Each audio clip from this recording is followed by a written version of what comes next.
Really Happened radio show. Because World War III is a really bad idea. Here is your host, Michael Rivero. And aloha, America. Welcome to our show. It's Thursday, March 28th, 2013. It's Monday, Thursday, which I guess, I don't know, I'm all confused about that. But we're obviously tomorrow's going to be Good Friday, heading into the Easter weekend. A lot of stuff to talk about today. Phone lines are open, 800-313-9443, 800-313-9443. Manny's in the control room, twiddling the dials and keeping us out of trouble, ready to answer the phone when you call on in. Looking over at the corporate media, they're in full-on fluff mode. CNN this morning was going on and on about what Jodi Arias is served for breakfast while she's in jail waiting to go back to court, and she had the muffins and this and the fruit and the dessert. I mean, she's eating better than I do. Who cares? And then they were going on and on about, America's fascination with female killers. I'm not fascinated with them. But it's pure fluff. Then they went on to how adults are texting more on their smartphones than teenagers do, and plus this story that just ran by that apparently some fire department building in the Carolinas burned down, which is a real confidence builder. They're still hammering on the issue of gay marriage as a potential distraction. Somebody put up this video. It is really funny. We linked to it from whatreallyhappened.com. Gay men will marry your girlfriends. And the thesis is, if you want to make marriage between a man and a woman only, then the gays are going to start marrying your girlfriends because, after all, the gays look better, they dress better, they cook better, and you heterosexual guys may find yourself unable to compete with that. And it's very funny, and it's worth looking at. It really is here. Now, on to more serious news here. Obviously, the banks in Cyprus have reopened. A lot of stress out there, a lot of guards, helicopters hovering overhead some of the larger banks. It's being described over at Ex Republic TV looking almost like martial law. They have huge, long lines over there. Pardon me. I've been fighting a cold all week here. They have huge, long lines. They're only letting a few people into the banks at a time, basically turning these banks with carbon-based life forms in the windows to really basically organic ATM machines. And they have imposed strict capital controls. You can't get any more of your money out going into the bank than you can from the ATM machine. And it's just causing all kinds of problems over there. They are starting to authorize credit card transactions. A lot of transfer transactions are being flagged as pending confirmation or pending approval. Remember, the banks now have the authority to decide whether or not your money will go where you want to send it. Absolute draconian situation. It amounts to legalized theft of the depositors' savings. And we're now hearing over from silverdoctors.com that the Cyprus finance minister is now saying that the uninsured laiki depositors may be looking at losing 80% of their accounts. 80%. First, remember, the start was 15%, and then it grew and grew and grew, and now they're talking functionally 80%. And saying that realistically, they will get very little back for this money. I mean, they're supposed to be getting equity positions in these banks, but the banks are on the verge of collapsing. They came in, we're going to take all your money, but here you get a stock certificate in this bank that is hovering at the edge of collapse here. And, of course, it is not helping the situation that so many of the Russian oligarchs, their money junkies, were able to get their money out, and good buddies of the Cyprus president got their money out before this all happened. So the situation is just really very intense over there. Over at Ex Republic TV, James Grant is saying your money is not really yours if the government decides they need it. Going to take a break for commercials. We'll be right back. And aloha, America. Welcome back to the show here. And now over, again, just looking at the corporate media, they're back to pushing gun control. They put pedal to the metal back on that. Obama's out there. I'm impatient. I want the guns. I'm getting impatient. I don't care if you're getting impatient. Second Amendment. It's not up to you what guns we, the American people, are allowed to have. The United States Supreme Court already ruled in United States versus Miller that the Second Amendment reserves to the American people full military weapons. If the Army has it, we're allowed to have it as well. Deal with it. If you don't want to abide by the rules, resign. Or if your ego's getting the better of you, you can abdicate. Back to the economy thing over in Europe, Nigel Farage is out there saying, I never thought that the EU will resort to stealing money just to keep the banks propped up, and that's exactly what they're doing. And they're already dropping the hints and hemming and hawing. It's going to go everywhere. Spain and Italy next. And that's really what they're doing.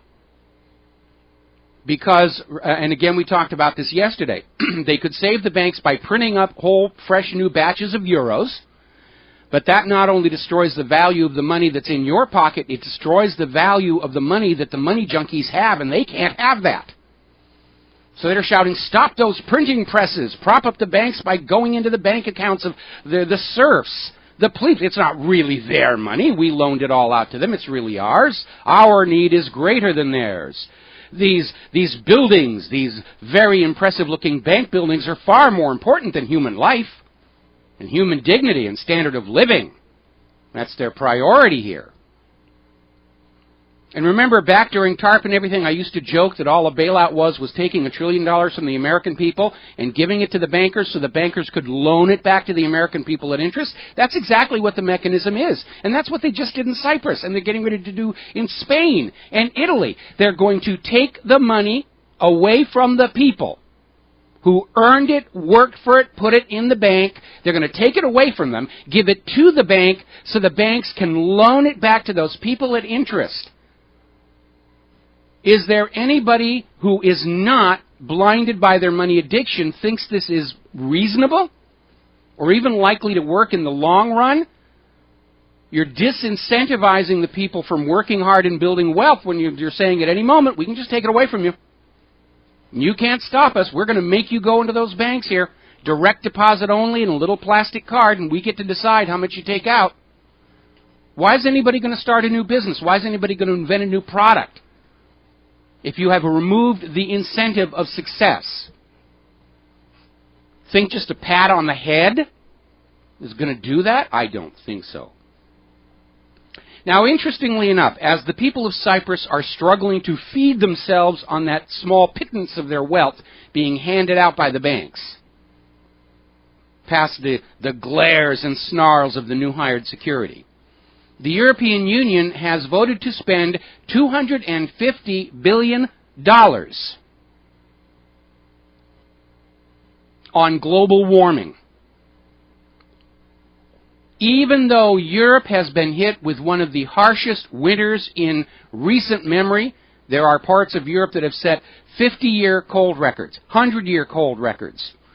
Temperatures across Europe are close to 10 degrees centigrade below what they were this time last year. And as the European banking system struggles to remain solvent on the backs of ordinary people, they're going to toss off $250 billion to fight global warming. We have to fight that hideous global warming. I guess these money junkies are living in these huge marble palaces where they're not actually near a window that looks outside and may be nervous somebody's going to take a shot at them or something.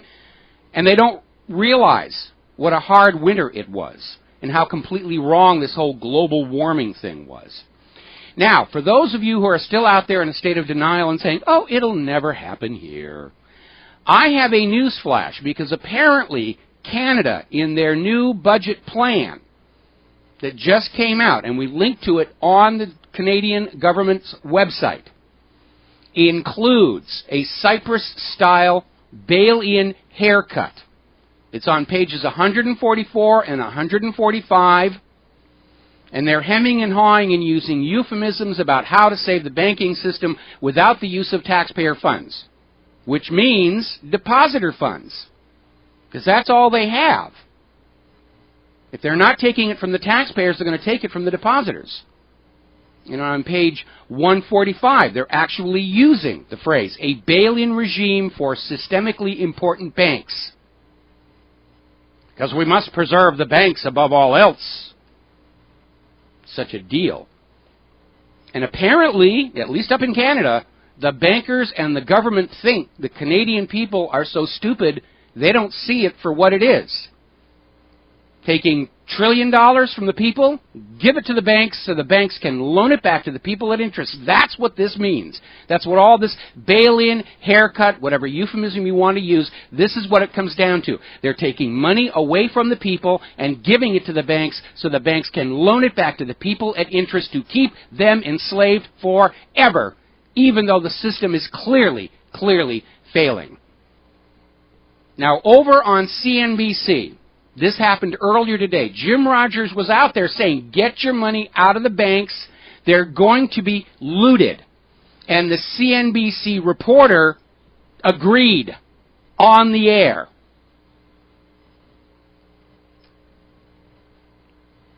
CNN's out there pushing everybody to go to plastic. They're running the story about how many germs there are on paper money. You don't want to have paper money. You don't want to take your money out of the bank.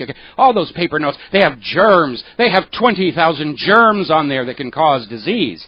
There's probably a lot more germs than that on the paper money. And most of them are dead because part of the formula for the paper used for Federal Reserve notes is a bacteriostatic chemical. But it's a scare tactic. They want people to think their money is safer in the banks. Any day now we're going to start seeing a new, renewed media focus on, home invasion robberies, which is only going to emphasize those people in the home should have had guns. Meanwhile, the number of Americans on food assistance programs has just set a new record. We're number one. We're number one. We're number... Never mind. Now, Egan-Jones, which was the one Wall Street rating agency that tried to warn everybody about the mortgage-backed security fraud, the one Wall Street rating agency that tried to warn about the coming financial problems, the one Wall Street rating agency not paid by Wall Street, and of course now, courtesy of the Securities Exchange Commission, the one rating agency no longer allowed to rate Wall Street offerings, has now downgraded Great Britain from an A-plus rating to an AA-.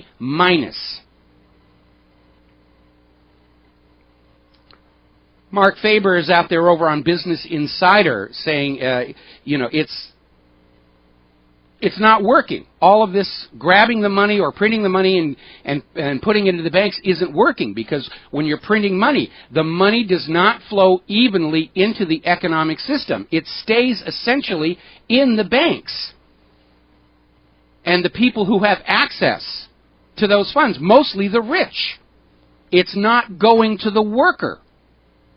And that's absolutely right. Even back in 2009, I was pointing out the money was being moved in the wrong direction if restoring the economy was the goal.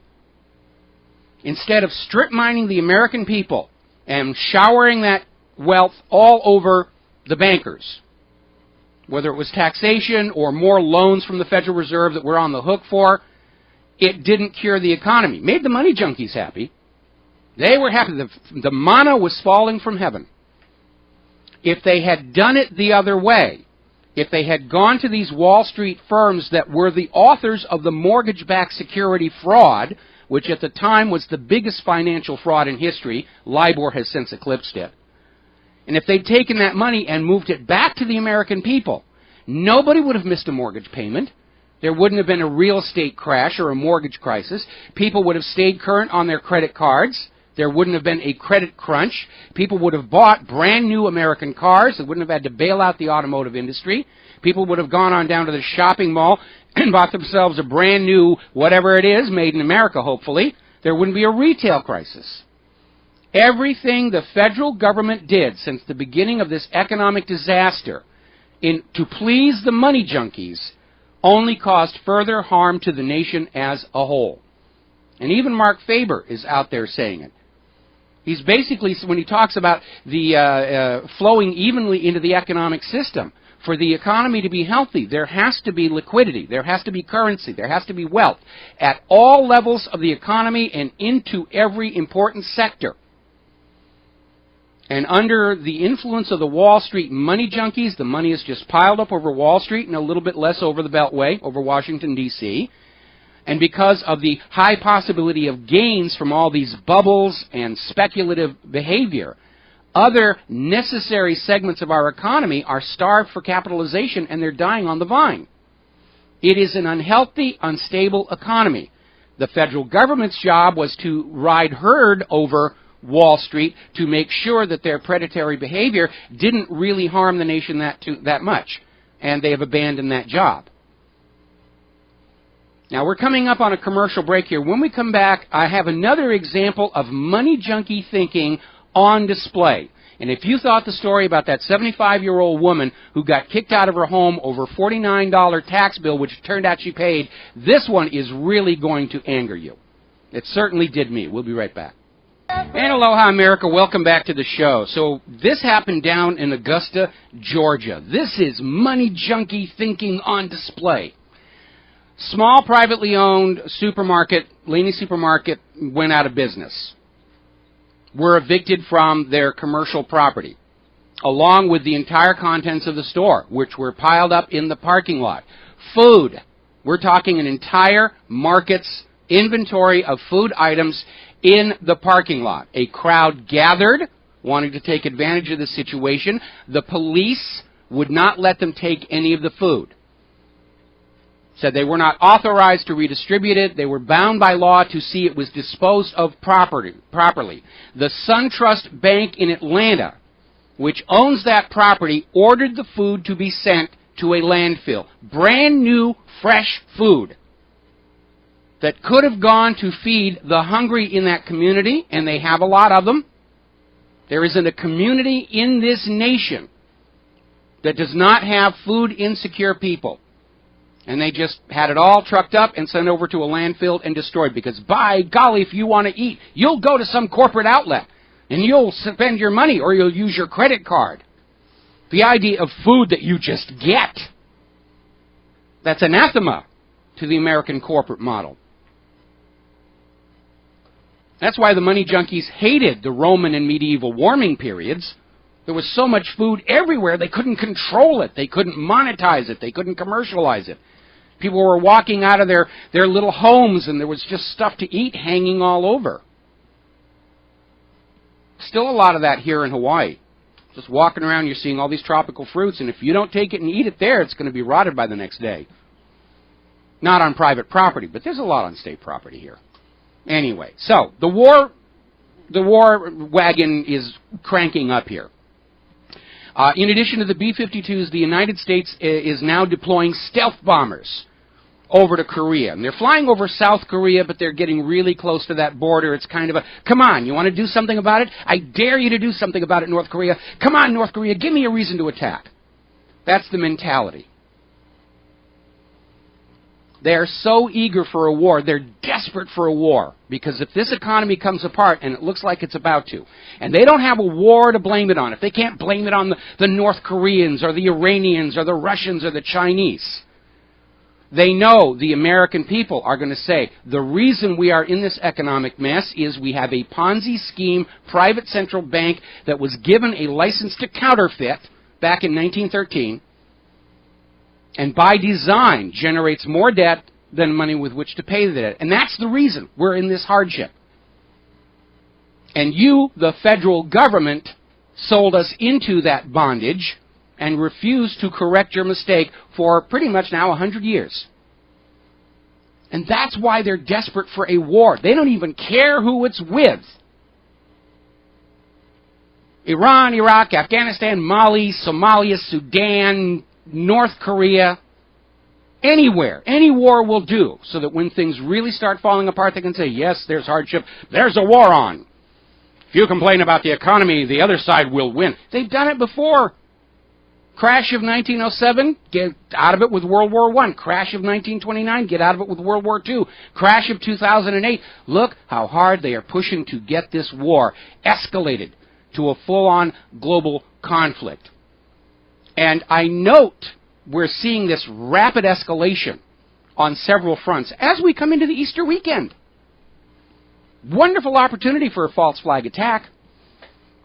Get the Christians and Muslims really angry at each other. And I note that apparently the brand new Pope isn't actually living in the Vatican's papal residence. I guess they're redecorating or something, but he's currently staying in a hotel. They might be looking at a staged terror attack against the Vatican to blame on Iran. And, of course, that would build sympathy for the Catholic Church so those pesky molestation lawsuits and news coverage go away. Maybe. Or, and this is what's keeping me up awake at night, the United States could set off a nuclear weapon someplace here in Hawaii and say, oh, those dastardly North Koreans, it's a second Pearl Harbor. They're desperate enough to try something like that, even though it should be obvious at this point. The likelihood of the official story being believed by an overwhelming majority of the American people is very, very thin. But I have noticed over the last few days how the American corporate media is trying to revive and reinforce the official legend of 9/11. And oh yes, it was those evil Al-Qaeda terrorists. And yes, we really got bin Laden there a couple of years ago. They're trying to reinforce the official legends and myths. There's a reason for that. In fact, they're pushing bin Laden and 9/11 almost as hard as the usual Hitler Nazi-orama that we're getting propagandized with. I can feel the panic coming out of Washington, D.C. They are so desperate to start a war. They could just haul off and attack North Korea and say they look dirty at us or something.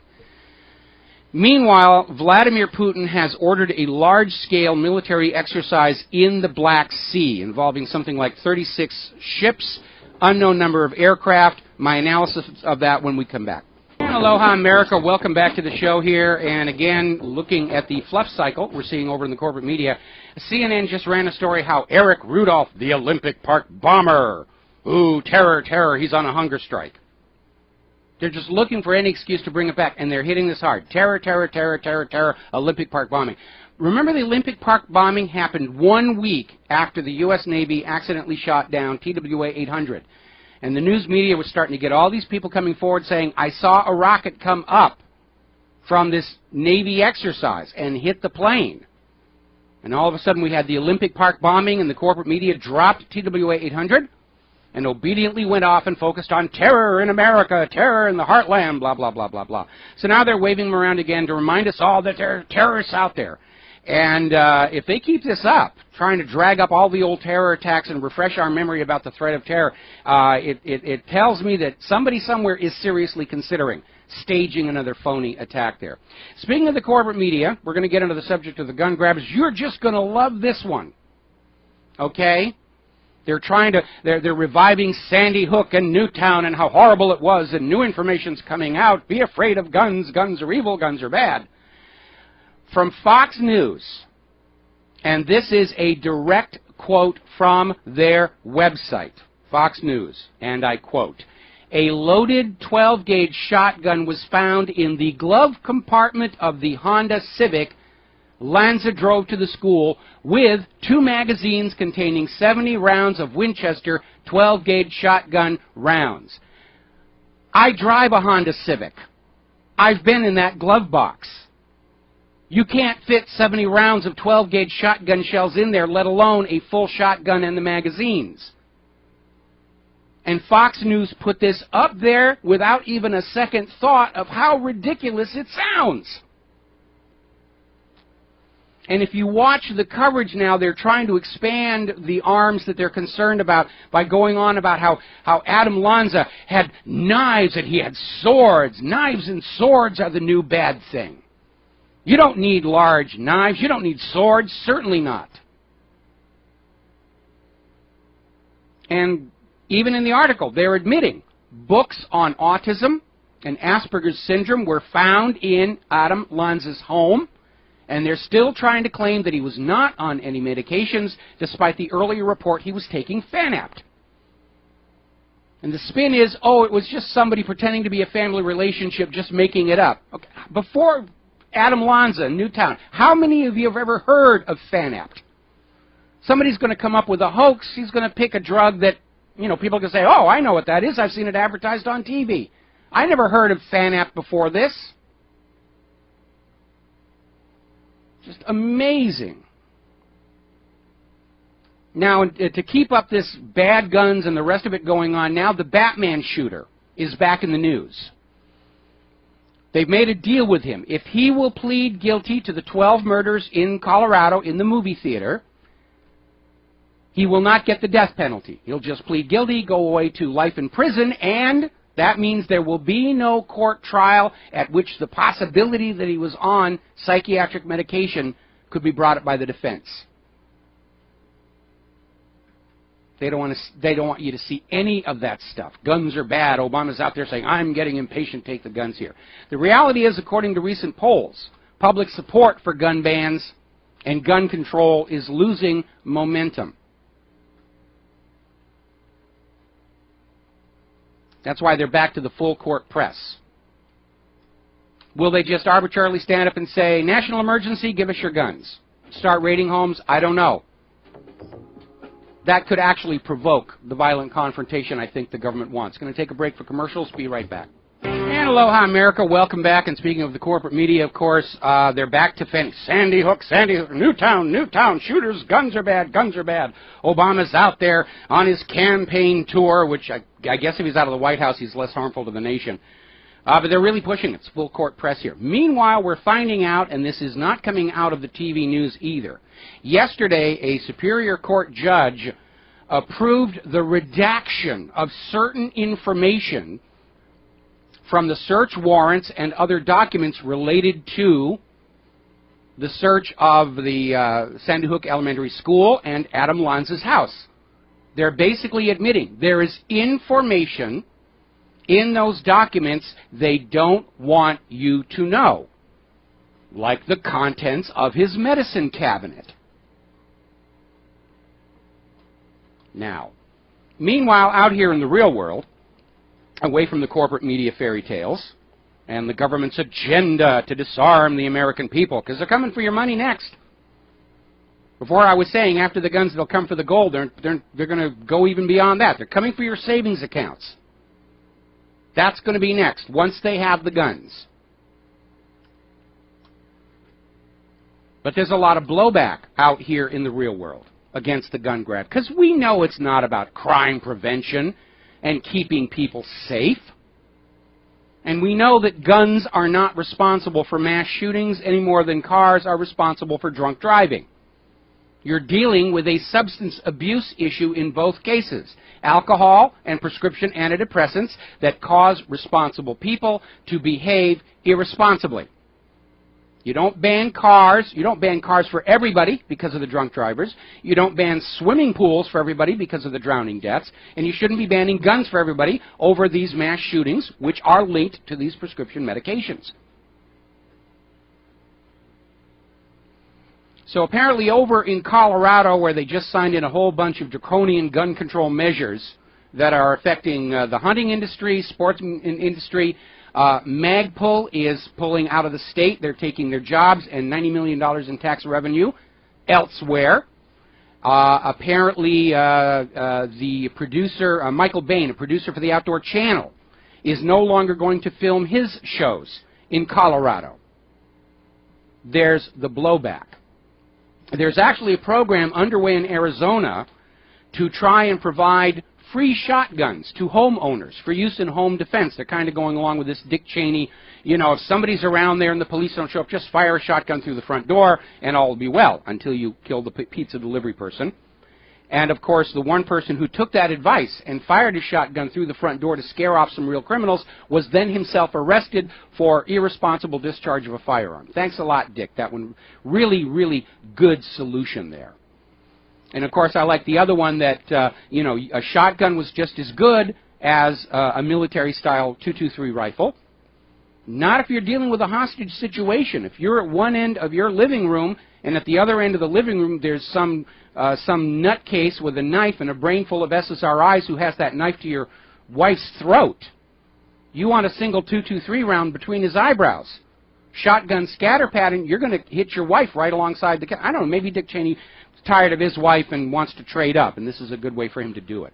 Now, we have been hearing all across the country how sheriffs are saying they will not enforce a gun grab in their state.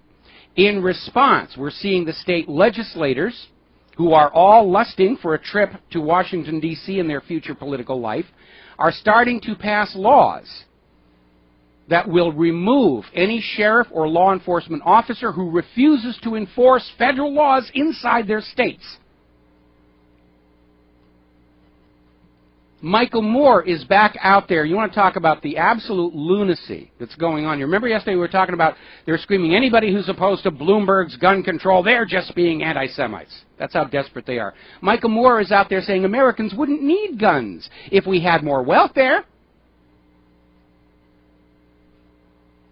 That is absolutely absurd.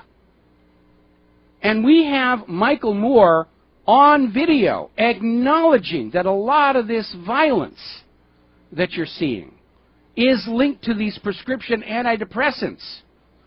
Fox News reported this at one point. But now they want you to think it's those evil guns.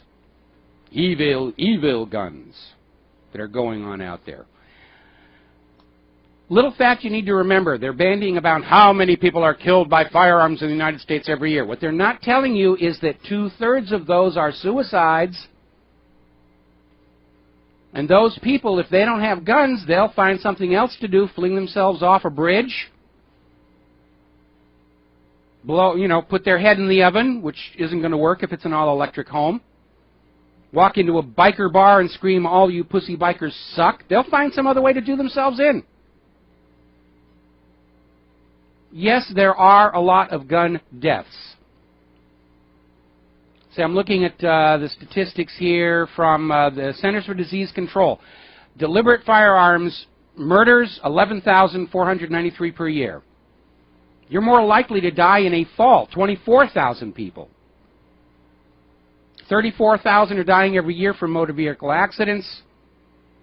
Medical errors, your doctor screwing up, your pharmacist screwing up, 195,000 deaths per year. I'm not screaming about banning doctors or banning prescription medication. They should be banning the SSRIs. No, too much money being made there. Now, the media is making a big deal about this story. This is up in Massachusetts. And the headline, as it came through 12160, .info, was man prepares for civil war and his wife turns him in.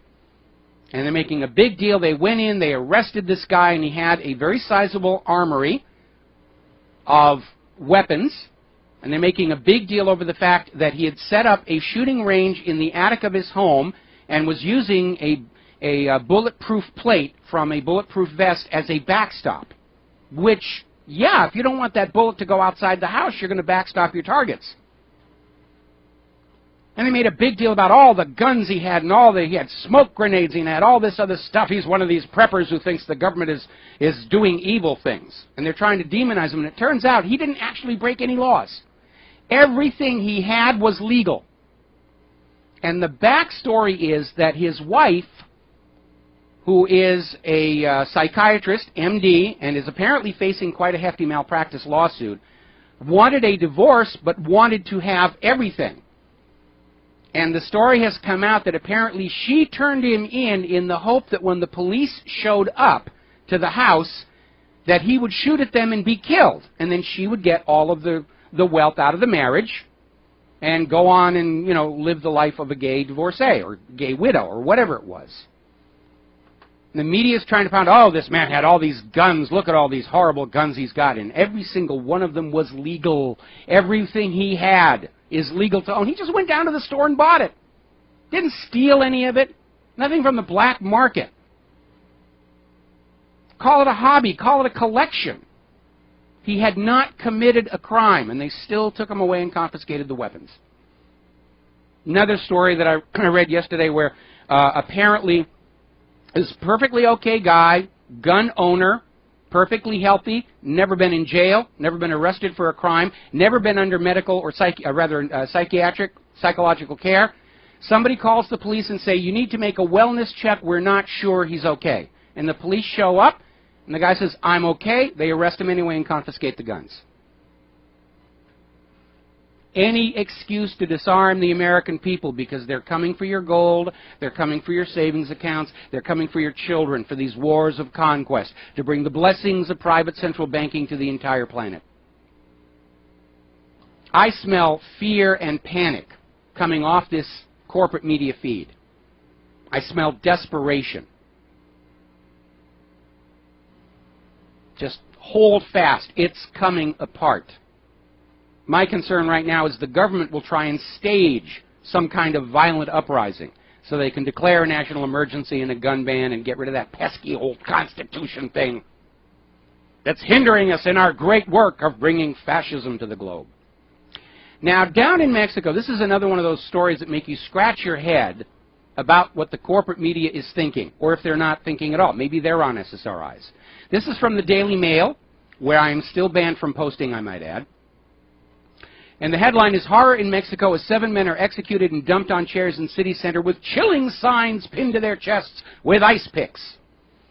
And the signs are saying, "Warning, this will happen to thieves, kidnappers, sex offenders, and extortionists." And then they go on further saying the local attorney general's office did not provide a motive. From the signs, the motive is obvious. The Mexican people are tired of the crime allowed to run rampant by a drug-corrupted government. They're taking matters into their own hands. Apparently, over in another town in Mexico, a citizens' vigilante group have taken control of the town and arrested the entire police department for corruption and drug trafficking. And that's another reason the U.S. wants to take your guns away. They're afraid the citizens will stand up and say, we're going to have a crime-free country, from the street crime all the way up to the Oval Office. When you have a criminal government, of course they want the public disarmed, so the crime can continue. Anti-gun is pro-crime, because every time guns are banned, crime will go up. Organized crime does big business in a disarmed community. We're going to take a break for commercials. Join us on the air, 800-313-9443. We'll be right back. And aloha, America. Welcome back to the show. And CNN has now gone on to a story about how students at Boston College who are handing out free condoms will be punished. We will not have condoms on Boston College. Let the girls get pregnant. That'll teach them. Go ahead, get an incurable sexually transmitted disease. That'll teach you morality. Obviously coming from people who have forgotten what it's like to be a young person. They're just grabbing at anything to try and make into an issue so they don't have to report on what's really going on. And if you go back and you study the history of the media in other countries in the run-up to war, it's always the same thing. Keep the whole population looking over here, so when the war starts, it's a big surprise. We saw that back in 2001 here in the United States of America. During March and April of 2001, the U.S. government was already announcing to other countries a plan to invade and conquer Afghanistan, to secure a gas and oil pipeline right of way, and plus all that opium poppy. And it was being reported in the foreign press. BBC covered it, Jane's Defense covered it. Here in the United States, we were not told. Corporate media it was all about Gary Condit and Chandra Levy, non-stop, 24 hours a day, from which we get the term conditizing, meaning an attempt by the corporate media to keep you looking over here so you're not looking over here. Magicians call it misdirection. You're going to look at this flash of light and smoke over here so you don't see the bunny rabbit popping out of the flap in the hat. And they're doing it. Boy, oh boy. Somebody ought to save all of this footage as an archive, because after the collapse and we start the new America, there needs to be college courses taught in how to watch out in college. Heck no, got to be in the public schools, the grade schools. This is what you watch for on the corporate media that tells you you are being distracted from something important. Now, the Texas nationalist movement was apparently denied a booth at the San Jacinto battlefield, apparently pressured by the Texas Wildlife and Parks Department because they're considered too political. Now, this is state property paid for by the taxpayers. And the Texas nationalist movement, they're a secession group, saying the federal government has screwed up, let's just get out of here and save what we've got left. And the TNM is suing the Wildlife and Parks Department for discrimination because other groups were allowed booths who are very political. And under Texas law, they can't pick and choose. If they let one in, they have to let all of them in. And, of course, all this comes back to the First Amendment. Political speech is protected speech regardless of your political point of view. And that's something I agree with. The First Amendment to free speech has to apply to everybody without qualification, or it's not worth the parchment it's written on. Freedom of speech, where the government allows you or not to speak, is not freedom of speech. It's tolerated speech. It's not a right, it's a privilege granted to favored slaves who know not to cross certain lines. Over in Bell, California, this is starting to heat up again. Bell's ex-mayor and 4 other officials have been found guilty in this huge corruption case. They were convicted on multiple counts of misappropriation of public funds, and guess they're all going to go to jail. They were basically paying themselves inflated salaries, all kinds of perks, in a city where 1 out of every 4 citizens lives below the poverty line. Now, if you are a regular user of the internet, particularly if you're streaming, you've probably noticed over the last couple of days, especially in Europe, the net feels very, very slow. We talked about this a little bit yesterday, about how Spamhaus put a known spam server on their block list.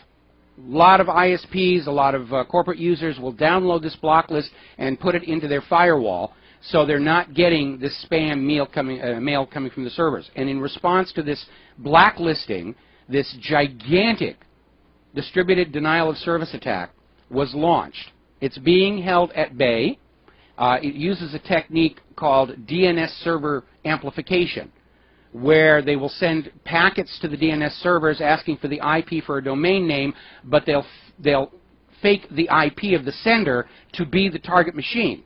And they'll use DNS servers all over the world in order to flood the machine with all these packets coming back from the DNS servers saying the IP address for richbutstupidsingles.com is blah, blah, blah, blah, blah, and flood the server.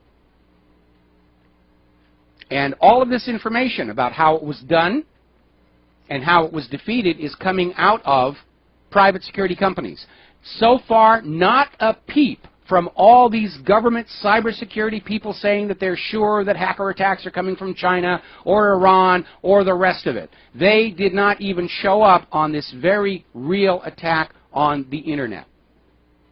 It's like I've said before, government is really good at solving problems they themselves make up.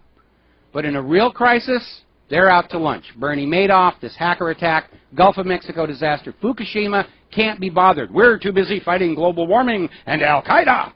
We'll be right back after these words from our sponsors. And aloha, America. Welcome back to the show. And the contentization of America continues. I'm looking at the CNN feed. They're doing this big, long story on how people who like to drink alcohol are deliberately cutting their food calories so the booze doesn't put the weight onto them. And I'm sure that may, in fact, be going on, but it doesn't really affect. They're so desperate to not have you think about the build-up to war and just how fragile the entire global Ponzi scheme banking system is. They're just throwing anything out there to keep you distracted. They're selling this illusion that they're keeping you informed without informing you. They're selling you the illusion that they're educating you without educating you. That's what's going on. Now, I know we got callers on the line, but I want to get back to the story about Putin ordering this large-scale military exercise in the Black Sea. And it involves something like 36 warships and an unknown number of airplanes. They're getting ready to do something somewhere. They're practicing for it. And the issue, of course, with the Black Sea is that in order to get out of the Black Sea, to get into the Mediterranean, they have to go through the Bosphorus. Very narrow strait there, which means they could be interdicted by artillery, either on the shore of Greece or on the shore of Turkey, which would mean basically war with NATO.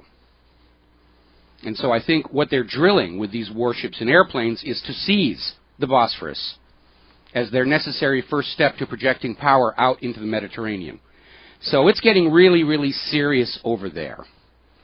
And the U.S. is pushing the world, actually the money junkies are pushing the world to a world war to get off the hook for the inevitable crash their predatory banking systems create. They've done it twice before. They're doing it again. right in front of you. They don't even care if you notice. They don't care how many millions or even billions of people are going to die as long as the rest of the surviving world remains enslaved to the private central banks issuing the public currency as a loan at interest.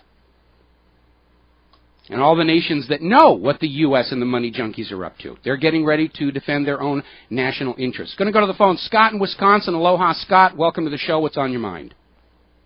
Hey there, aloha, Brother Mike. How you doing there? Hey, I wanted to talk about, give me that salute, brother. Hey, I wanted to talk to you about first over there, you were mentioning earlier, I love you, brother, earlier about those B-52 bombers over there. Mm-hmm. Those aren't just the regular B-52s, those are nuclear B-52s. They're nuclear capable. That up this morning. Yeah, they've got the racks in them that will carry the nuclear weapons. Yeah. And then, Michael, I wanted to. You keep preaching. I love you. You're awake like me. You just hammer home on that Ponzi scheme of that banking system.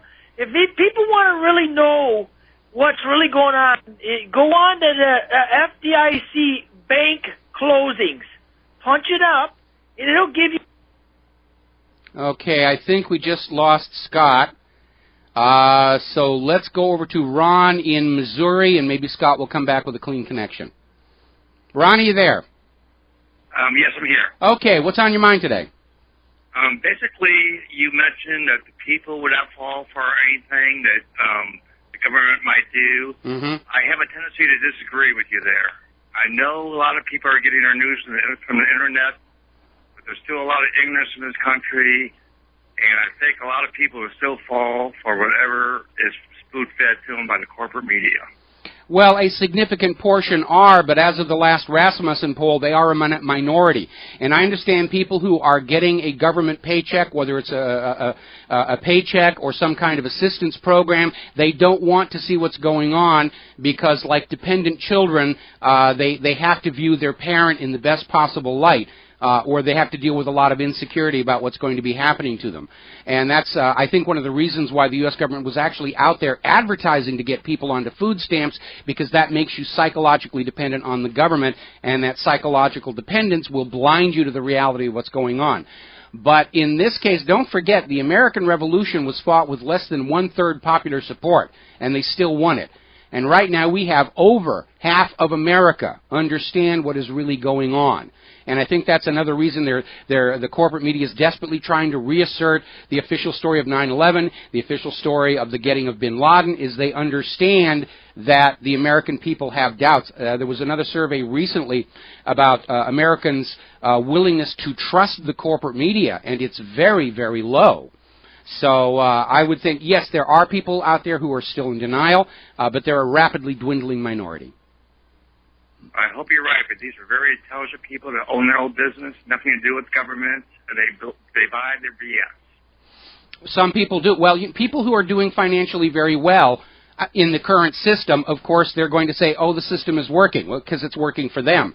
But again, they're a rapidly dwindling minority, because when those haircuts on the bank accounts do come here, and they're already openly acknowledging it's going to be happening in Canada, it hits the middle class. The 1% money junkies, their money is safe. It's moved out of the country. They're not going to be touched by it. These haircuts are deliberately targeted on the middle class who have savings accounts of some considerable size. And at that point, these small business owners are going to wake up. It's going to be a pail of ice water in the face about what's really going on.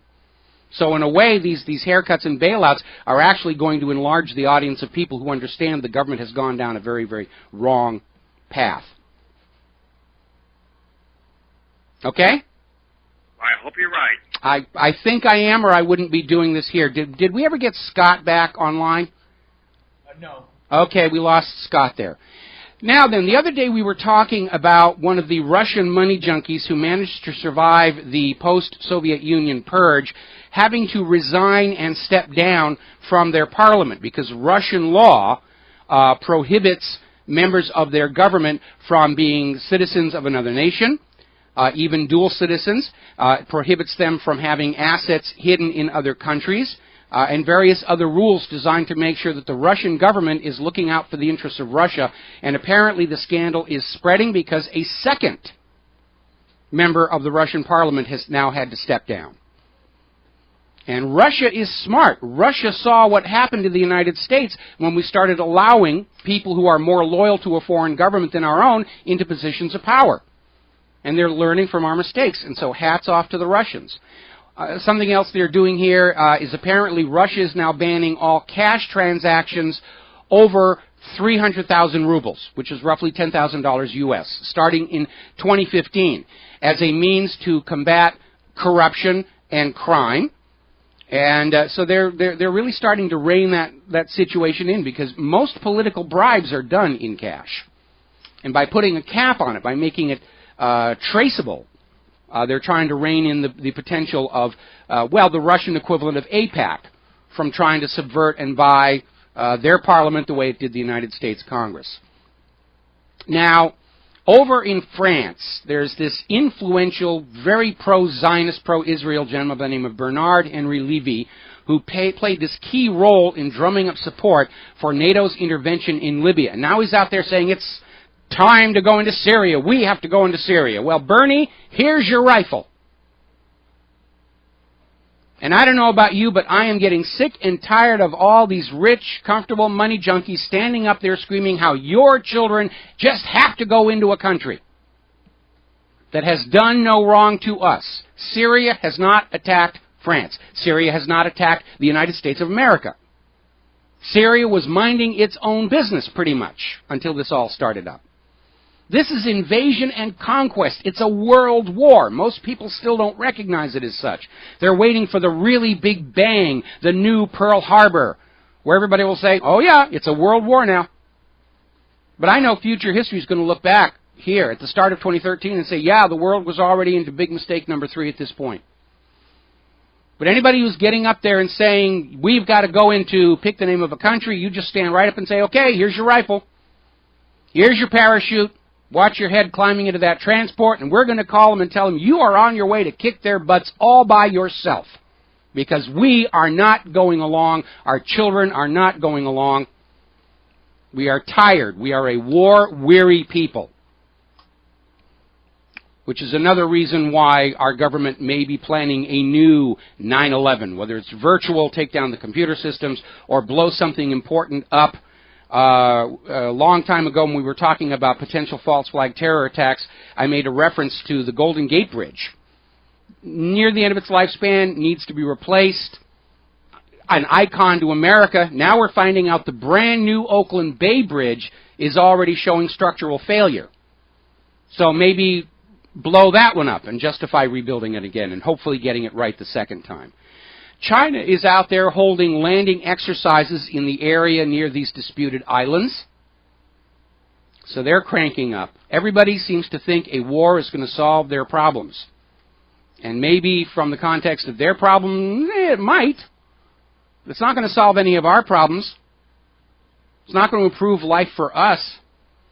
A while back, I wrote an article, and I probably should put it up at whatreallyhappened.com again, called Majestic Memories. And it was an article from in response to Jim Carrey's movie The Majestic, where he wanted to break out of his comedic rubber face persona and try and do something dramatic. And it's a very good film. And if you have a chance, you should see it.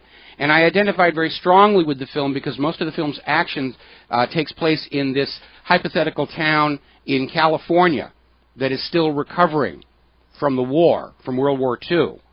And I identify with that because I grew up in a town in New Hampshire, very much like that. Everybody had lost somebody in World War II. And it was a reminder that the bankers will make money off of these wars and governments get to wave the flag on the winning side. But for ordinary people on both sides, they all lose. They all lose in war. They lose family. They lose because they're having to be taxed to repay the war debt. Everybody loses in a war except the bankers. Wars are the bankers' richest harvest, and look how hard they're trying to sell you a new one. It's Al-Qaeda. They hate us for our freedoms. They're terrible to their own people. Look at our government to the United States of America. Drones over our head, the president saying he can kill anybody he feels like. Doesn't sound like the nation that we were taught we lived in. Meanwhile, another article's come out, this is over at AmericanFreePress.net, talking about how military suicides have hit epidemic levels. And they start out saying, this is one of the strangest statistics in the history of war. We're losing more of our soldiers to suicide than from combat, from enemy action. It's about one a day right now. And what they still won't talk about is the deep, dark secret of the pharmaceutical industry. These prescription antidepressants that they're handing out like M&Ms to our soldiers. They're spending more on the medications than they do on Black Hawk helicopters. Mostly the SSRIs. These can trigger acts of extreme, inexplicable violence and or suicide in the patients taking them. Remember, more than 90% of these mass shooters being waved at us by the gun grabbers were either on or withdrawing from these medications, might even be 100%. But not all the medical records have been made public. We know that it came out that Adam Lanza up in Newtown was on Fanapt, and the manufacturer says can provoke episodes of extreme uncontrollable rage. And they're trying to deny it and say, no, it wasn't really there. It was all. And they found books about autism and Asperger's in his home, and they're claiming, no, he didn't have those illnesses and he wasn't on medication. Do you think somebody who didn't have autism or Asperger's would have books on the subject? It's not exactly your enticing hot reading down there at the bookstore. Our kids in uniform are victims of the nation's worst drug problem, and it's one that nobody wants to talk about. Oh, they'll talk about heroin and cocaine and meth and all those evil criminal drugs. They won't talk about the problems of SSRIs. Why? Well, because Big Pharma makes tons of money off of this stuff. And they're very generous putting these commercials on the corporate media. And the corporate media doesn't want to kill the goose that's laying that golden antidepressant. So they won't talk about it. Congress held hearings. They know it's a problem. It's even showing up on that long form you have to fill out to register to buy a firearm. Are you on prescription antidepressants? They know it's a problem, but they won't do anything about it publicly because Big Pharma hands out very generous campaign contributions. This is the biggest drug scandal in our nation.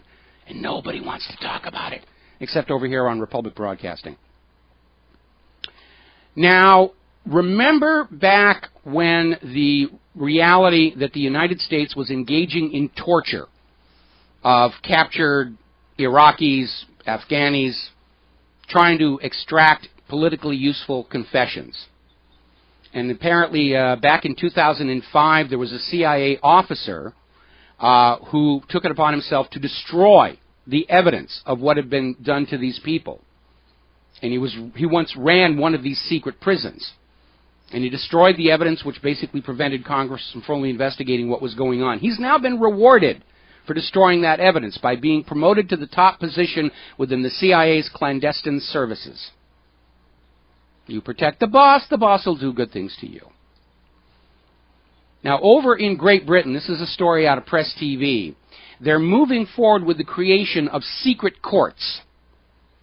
These are courts in which accusations and evidence can be presented to a judge in secret without even the accused or their lawyers knowing what was discussed. Kafka is rolling in his grave over this one. And Amnesty International is saying this is a terrible day for British justice, and they're right. The whole idea of a court system is that proceedings against citizens or subjects is in full view of the public to guard against politically motivated witch hunts. Britain has now brought back the Star Chamber. You're guilty. What am I guilty of? We can't tell you. You're off to prison or off to your execution. Now, interesting little story has come up. I'm going to hold this into the next break because it's going to take a little while to explain what's going on. It has to do with the underwear bomber. There's been a little bit of a leak on that one, and I don't mean from the underwear. Get your minds out of the gutter on that one. We're going to take a break for commercials. Phone lines are open, 800-313-9443, 800-313-9443. We'll be back after these words from our sponsors. And aloha, America. Welcome back to the show. And I'm sure longtime listeners remember the crotch bomber, guy who got on an airplane with explosives in his underwear.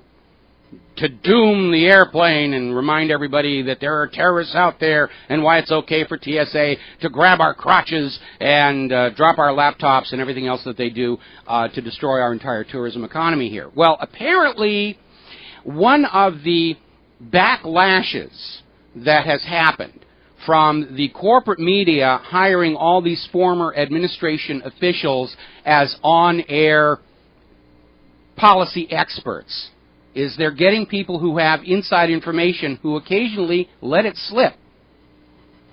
And apparently on ABC News, Richard Clark, former Clinton counterterrorism advisors, was on a conference call that involved Brennan, and during that call, they were all assured that there was never any real danger to America from the crotch bomber because they had inside control.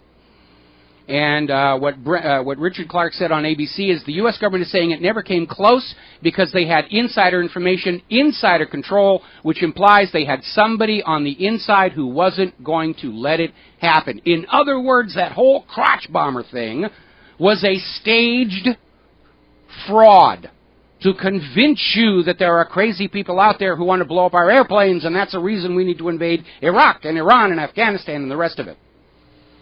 And, of course, this explains the eyewitness, Kurt Haskell, who went public and actually testified during the trial that while he was at the gate, he and his wife and a lot of the other passengers on the plane saw the crotch bomber be walked around security by a still unidentified man in a tan suit who spoke perfect American English and got this bomber, Umar, on the plane without a passport. International flight. You're not supposed to get on a plane without a passport. The airline gate worker was trying to refuse Umar boarding the plane. The man in the tan suit said, no, you got to let him on there. This was another one of these frauds. And by the way, the explosive that he had in his crotch, had he set it off while he was sitting in his seat, he would have certainly destroyed his future generations, to put it mildly. And he would have burned a small hole in the seat. But he wouldn't have destroyed the airplane. The whole thing was a fraud from beginning to end, and now we're getting an admission from insiders that it was under inside control. Well, there's only two people. There's the bomber himself and the guy in the tan suit who got him on the plane. So it tells us the whole thing was a setup. The whole thing was a setup. They probably had other people on the plane posing as passengers who were going to make sure it didn't really get out of control. But it was staged. It was a fake. It's the papier-mâché head soaked in kerosene and set on fire to scare Dorothy to go head-to-head with the Witch of the West. We'll be right back. And aloha, America. Welcome back to the show. And CNN is now going on and on about how Google Street View toured Fukushima near the destroyed power station, and how you can simulate driving down the road and look at what a terrible thing that nuclear meltdown was. Now, Google and Street View did this actually a little over a year ago. This is not new. But for some reason, CNN all of a sudden wants everybody in America looking at nuclear devastation and tsunami devastation, blah, blah, blah, blah. Now, getting back to the world of computers. Interesting story. Apparently, Egypt's naval forces captured 3 divers who were trying to cut an undersea internet cable in the Mediterranean. This happened on Wednesday. Apparently, there's also another cable that they think was cut by a ship. Now, the official story is these are Egyptian divers. No motive is given. But I'd like to remind everybody, back during the Levant affair, it was Egyptians working for Israel, carrying out these bombings of American and British assets to try and poison political relations between Egypt and the U.S. and between Egypt and Great Britain, until they caught one of the agents and found out who he was working for. And I'd like to remind you all, we went through this back in 2008, when there was this whole series of strange cable cuttings in the Mediterranean that affected everybody in the region except for Israel. Now, while we're on the subject of computers, you probably remember not too long ago I had a very unpleasant experience with Adobe and their creative software. And I wasn't all that thrilled with it, even when it was working as it came out of the box. I'm not even going to say working well. So I threw all of that stuff in the Al-Qaeda, and I've been looking at some alternative tools. This is an unpaid plug, unsolicited. I just decided I wanted to share this with you. There's this little tiny company called AVS4U. It's AVS, the numeral 4, YOU. And they have a bunch of video editing, production, CD, Blu-ray burning tools that are very inexpensive. They're very simple to use. I got the all-in-one video editor disc mastering package. I think it cost me like $50. And the first time I used it was to create a DVD of some of Claire's music videos that the pastor of her church wanted. And it took me about an hour and a half to make this whole thing, and this is with a piece of software I'd never seen before in my life. And I cannot tell you how, and no, it doesn't have all the bells and whistles that Adobe Encore has, but I didn't need them. And it certainly has the advantage of being much simpler to understand. And it doesn't destroy its internal database every 5 minutes, requiring you to start all over from scratch. So if you're doing hobby-level or even low-budget video production, you may want to go over there and look at it, because those are really great tools, and it certainly made my life a lot simpler here. So just an unsolicited, unpaid-for plug for those of you out here who are trying to put together their videos on software that is more in the way than a benefit here. Now, interesting little story, as you're probably aware, over in Oklahoma, they had an earthquake, 4.5. Now, if you live in California, 4.5 is no big deal. You don't even get out of bed for that. But for Oklahoma, that was a record setter. Over on enews.com, ENENews,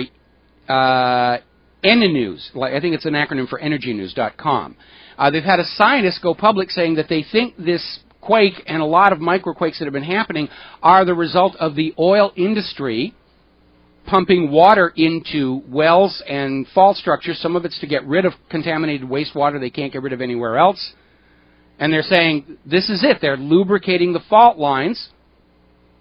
And this is the reason for all the new quakes. Now, of course, the Oklahoma's official state geologist is saying, oh, of course, no, this is just nature.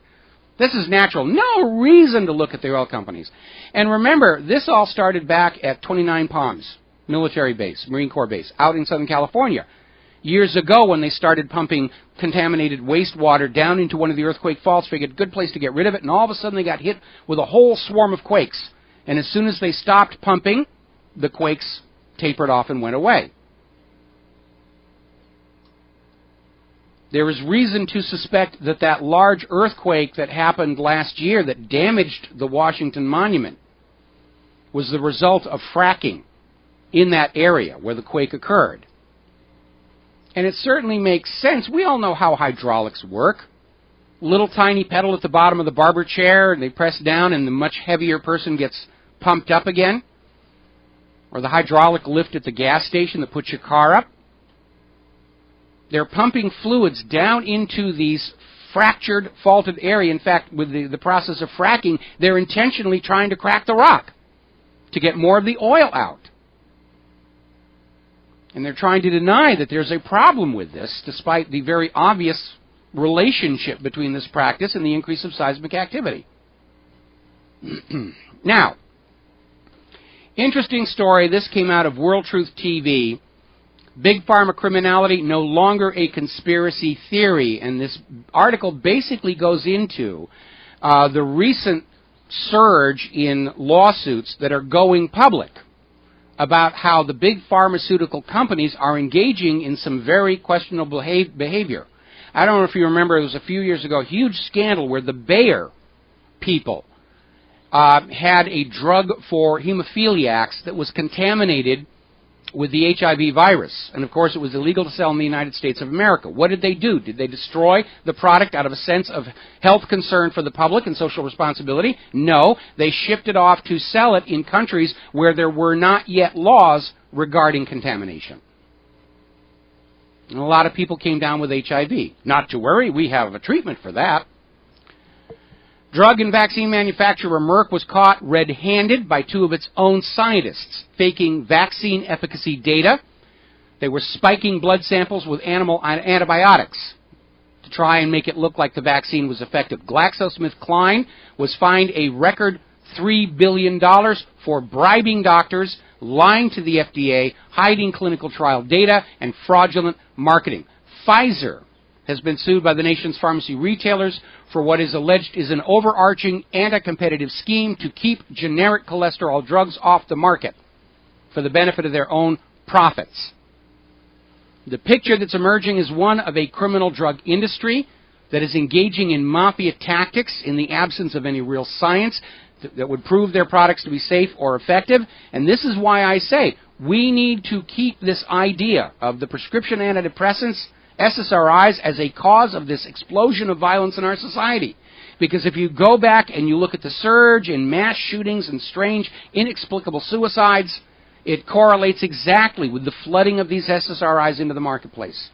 1 in every 10 Americans are on these things now. I think one of the most interesting stories I read over at SSRIstories.com was this kid who attempted suicide. And they intervened, they stopped him from killing himself, and after it was all over and everybody calmed down, they said, "Why'd you try and kill yourself?" And he said, "I don't know. It just popped into my head and I couldn't help myself." And that's why it's so important. We need to know if all of these mass shooters that are being waved at us by the gun grabbers, if they were on these medications, and we know a significant portion of them were, at least 90%, possibly 100%, but they're trying to hide the medical records now, like they're doing with Adam Lanza. No, he wasn't on Fanapt, really. And he just had books on autism and Asperger's in his house just because it was a subject he was interested in, academically. Now, another story, this is coming out of From the Trenches World Report, and it has to do with your electronic computerized health records. The doctors want to keep you from seeing what is in those records.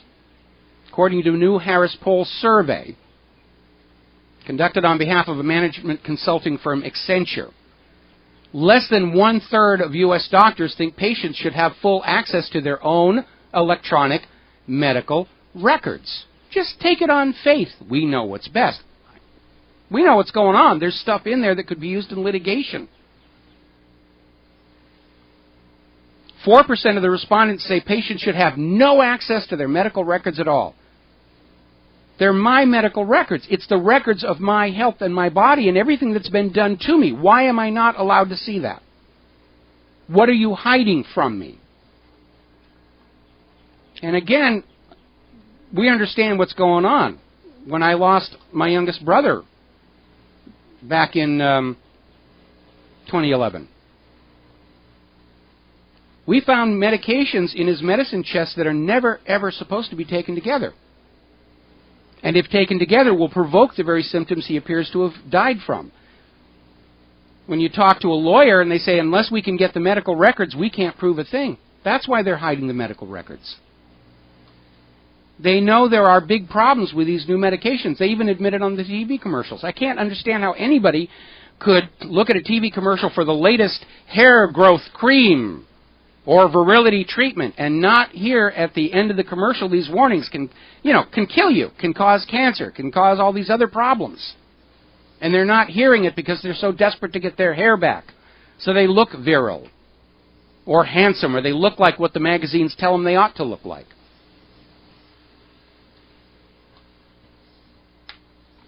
The medical industry has gone in a very bad direction. They've gone the money junkie direction, maximizing profits.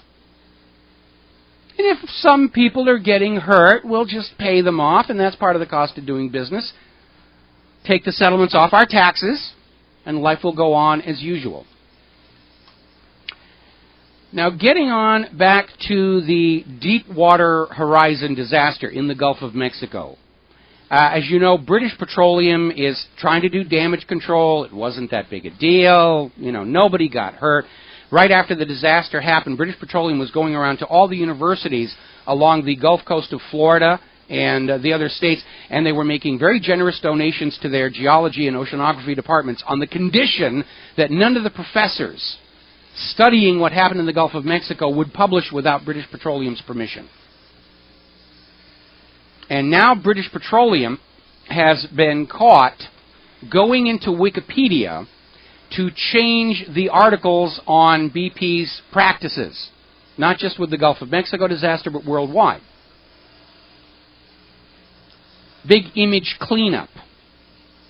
And apparently, according to the founder of Wikipedia, Jimmy Wales, he said, this is okay. This is how Wikipedia is supposed to work. You can go in and you can edit an article to correct what you think are errors and misperceptions.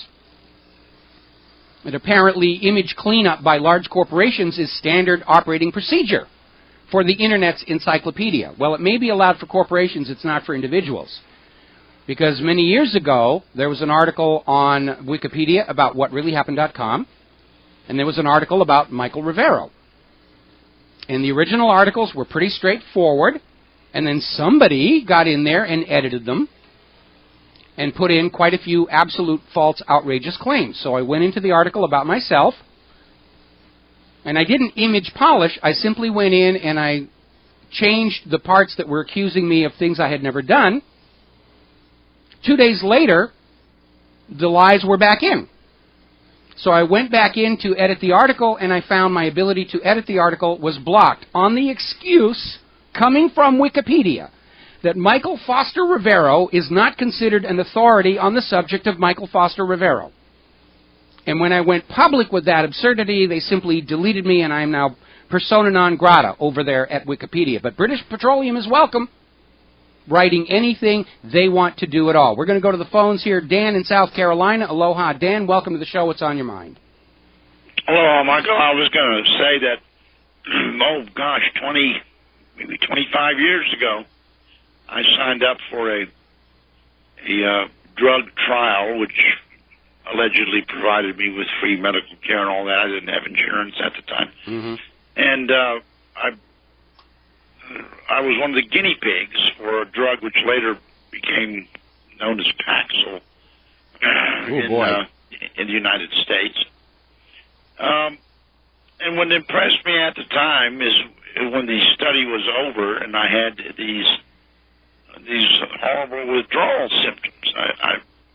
I went back to the guy and I said, "Man, I'm having these like horrible withdrawal symptoms." And he said, "No, you're not." And somehow, years later, now we're fast forwarding here to 21st century. Everybody I talk to who's ever taken Paxil has had these withdrawal symptoms when they quit taking it. And my big question was, well, why didn't he report that, or didn't any of those researchers report that to the company? I don't remember which company it was. Mm-hmm. Why didn't they tell them that these folks really screwed up when they quit taking this medication? How did that information avoid scrutiny? And like I said, 25 years later, people are talking about it. But that was one thing I wanted to say. The other thing I wanted to say to you was I'm really worried. Speaking of psychotropic drugs, I'm really worried about brother Alex Jones. Okay. I think he's losing it. Well, I got to interrupt here because I don't want to get into attacking other people who are in the independent media. I don't want to attack him. I want to support him. Okay. I just want to say that, I'm obviously a long-time listener to his program. But I'll just give you a heads up. It seems to me, I got the feeling that his burden is going to shift to others before too very long. Okay. Could happen. I think you're at the top of the list, so get ready. I don't think Alex Jones' burden is going to come anywhere near me because Alex Jones and we used to be friends. Alex actually got me my first talk radio gig over at Genesis, and I'll always be grateful for that. And we came to a parting of the ways over the subject of Israel, where Alex came out and said anybody who's criticizing Israel is mentally retarded, and that's a personal insult. And so I basically wandered off and I found a new home here at Republic Broadcasting. But Alex Jones sponsors and the people who support him would never, ever, ever, ever think about coming over and talking to me about, moving into his position. And that's okay. I'm happy here right now. Republic Broadcasting is growing. I'm growing with them. And we're getting more and more of the audience. But I've had a lot of people calling in and sort of picking up on the fact that once Alex Jones took that huge cash investment in his operation, there were all of a sudden a bunch of lines that he would no longer cross. Yes, well, that's a pity because with every day that passes, the picture becomes a little more clear to me. We got to let you go. We're on a commercial break. I'm sorry. Stick around. I'll let you talk when we come back from the commercials. And aloha, America. Welcome back to the show. We're still talking with Dan in South Carolina. And Dan, I'd kind of like to back up to your concerns about Paxil and why your negative response didn't seem to filter up to the pharmaceutical industry. Obviously, they don't want to hear the bad stuff. Now, a long, long time ago, when the U.S. government actually was looking out for the safety of the American people, the government, the Food and Drug Administration, would carry out their own safety and efficacy tests, and they would use a method called the double-blind study, where they would hire a group of researchers to administer the medication and record all the results, but not tell them what they were looking for or what the medication was supposed to be doing. That's the first blind.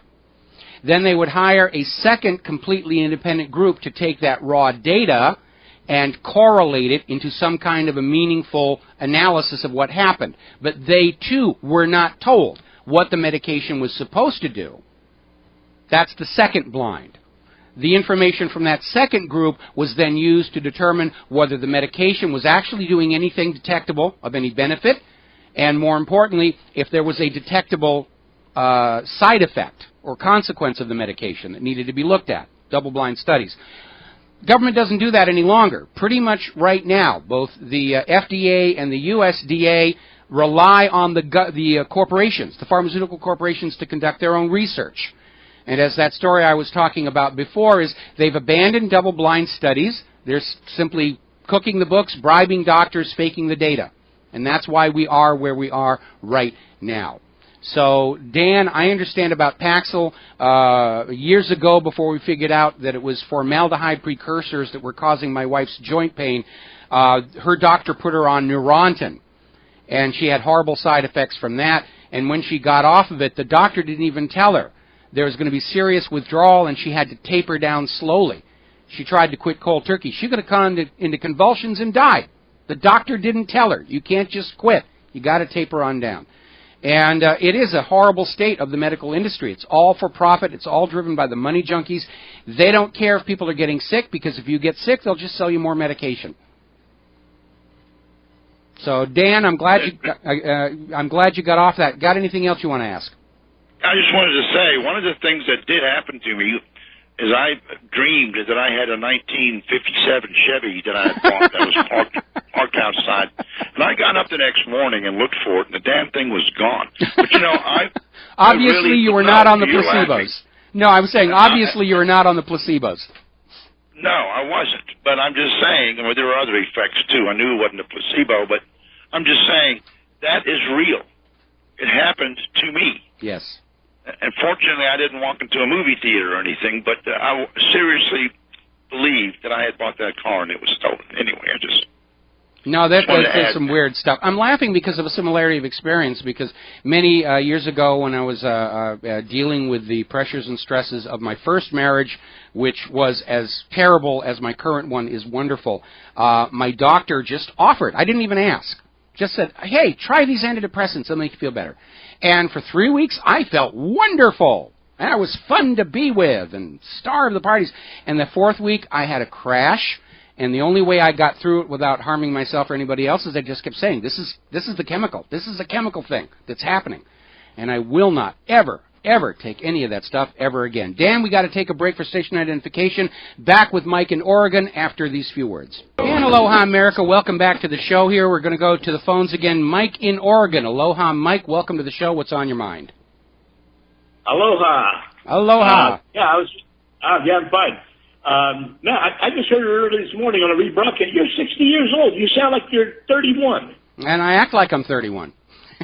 I know. And anyway, question is, I've heard you mention several times, the government's going to move to take over the Internet, control of the Internet, all this stuff. Okay. Mm-hmm. My question, I'm sitting here in my house in Oregon, talking to you, yes, all the way over in Hawaii with no wires at all.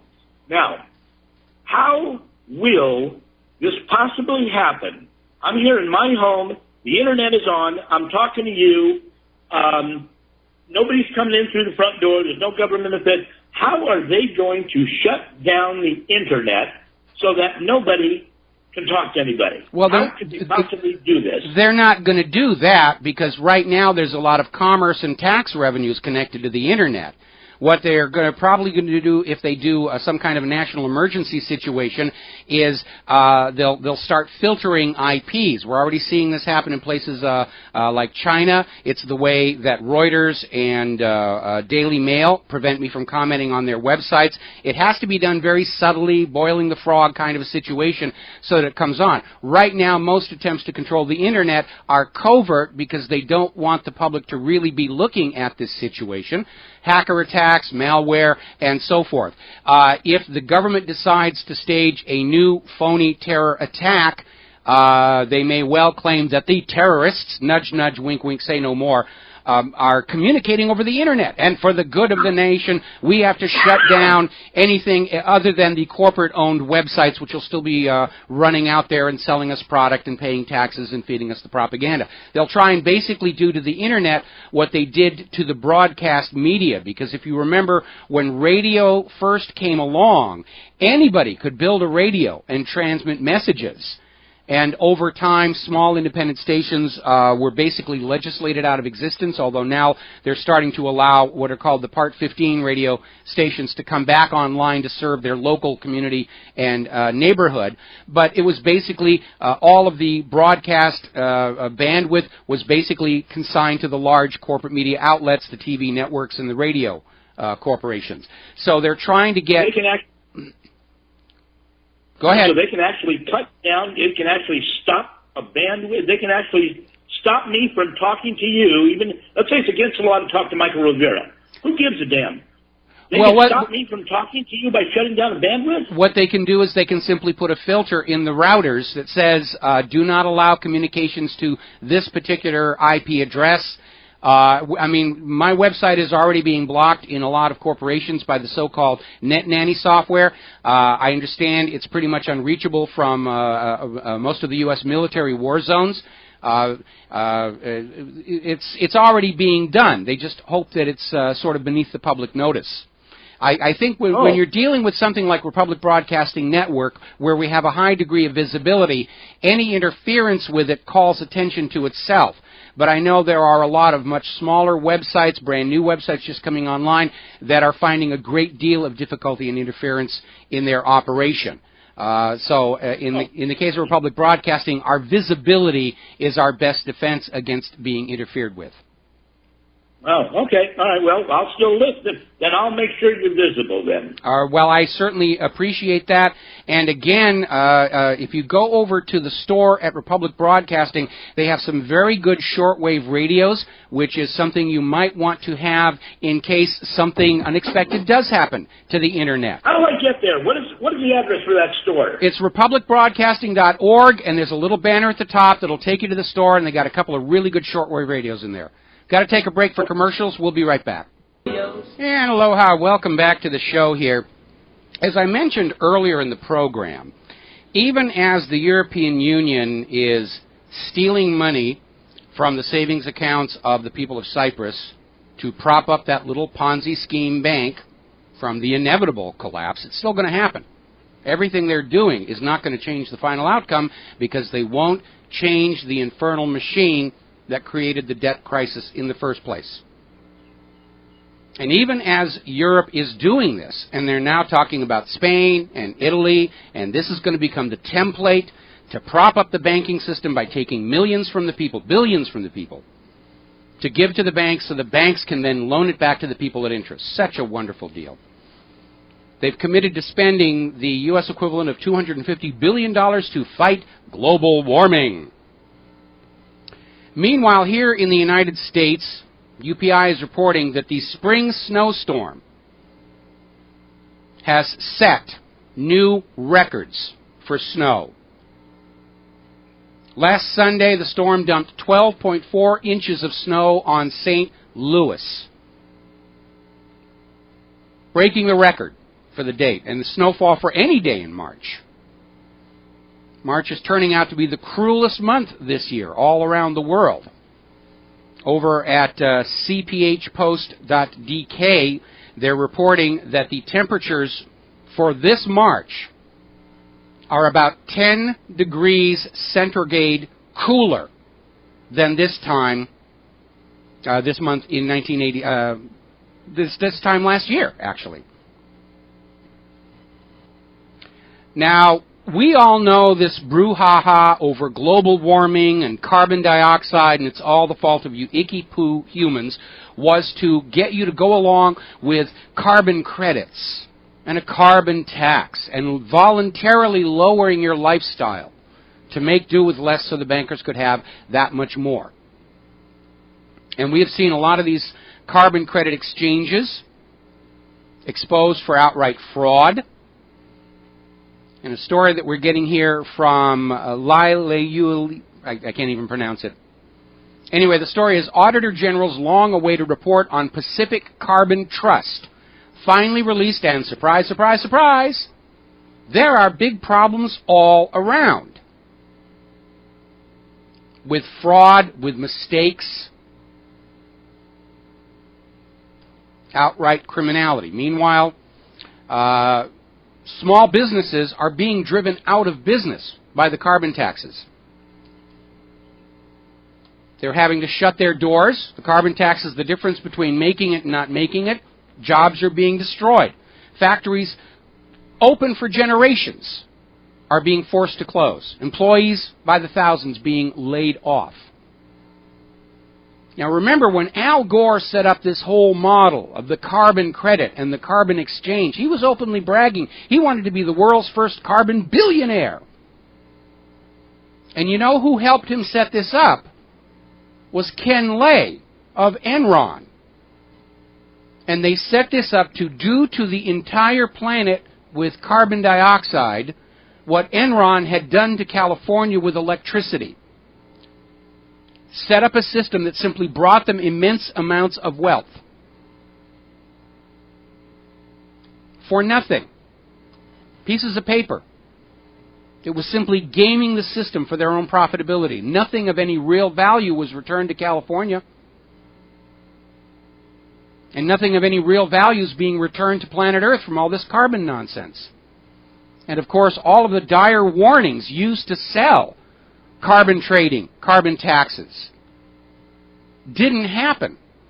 You would think the carbon Nazis would say, we succeeded, we've defeated global warming. Goodbye. No, they're still out there. Al Gore this last week was saying, it's time for a carbon tax, we must have it now. And he's saying they need it now because one more of these hard winters and everybody's going to tell Al Gore to take his global warming hysteria and his fraudulent documentary, throw it in the Al-Qaeda. The courts in Britain ruled that Al Gore's documentary, An Inconvenient Truth, may not be shown in the public schools unless accompanied by the reading of a list of 11 particular points Al Gore made that turned out to be complete lies. Now, an interesting story came out of ScienceDaily.com. And the headline is, Deep Sea Volcanoes Don't Just Produce Lava Flows, They Also Explode. And the article is basically talking about how undersea volcanologists had long suspected that undersea volcanoes with enough pressure could in fact explode, like Mount St. Helens did. And it wasn't known up until now, but now they have found evidence that this does in fact happen. And of course, this can produce what are called rogue waves. These super waves in the ocean, nobody knows where they come from. And the point about this whole story, they're just discovering all this stuff just now. And anytime I get to talking or debating with one of the carbon Nazis saying, oh, humans are warming the planet, the oceans are getting warmer, they're going to melt the ice caps, which by the way isn't happening, I'll say, okay, How many active volcanoes and thermal vents are there on the floors of the world's oceans? And they'll sort of hem and haw and hem and haw, and I'll say, don't worry, it's a trick question. Nobody knows. Nobody knows how many active volcanoes are down there. It was only recently discovered the El Nino current is caused by a string of undersea volcanoes off the coast of New Zealand. They only just found that out, I think, 2-3 years ago. And if you don't know how many volcanoes are on the floors of the world's oceans pouring this intense heat into the water, then you can't subtract that out from the world's ocean's temperatures. And if you can't take that out, then anybody claiming that they've documented the human contribution to the temperature of the ocean, they're just feeding you a bunch of bovine excrement. They can't know.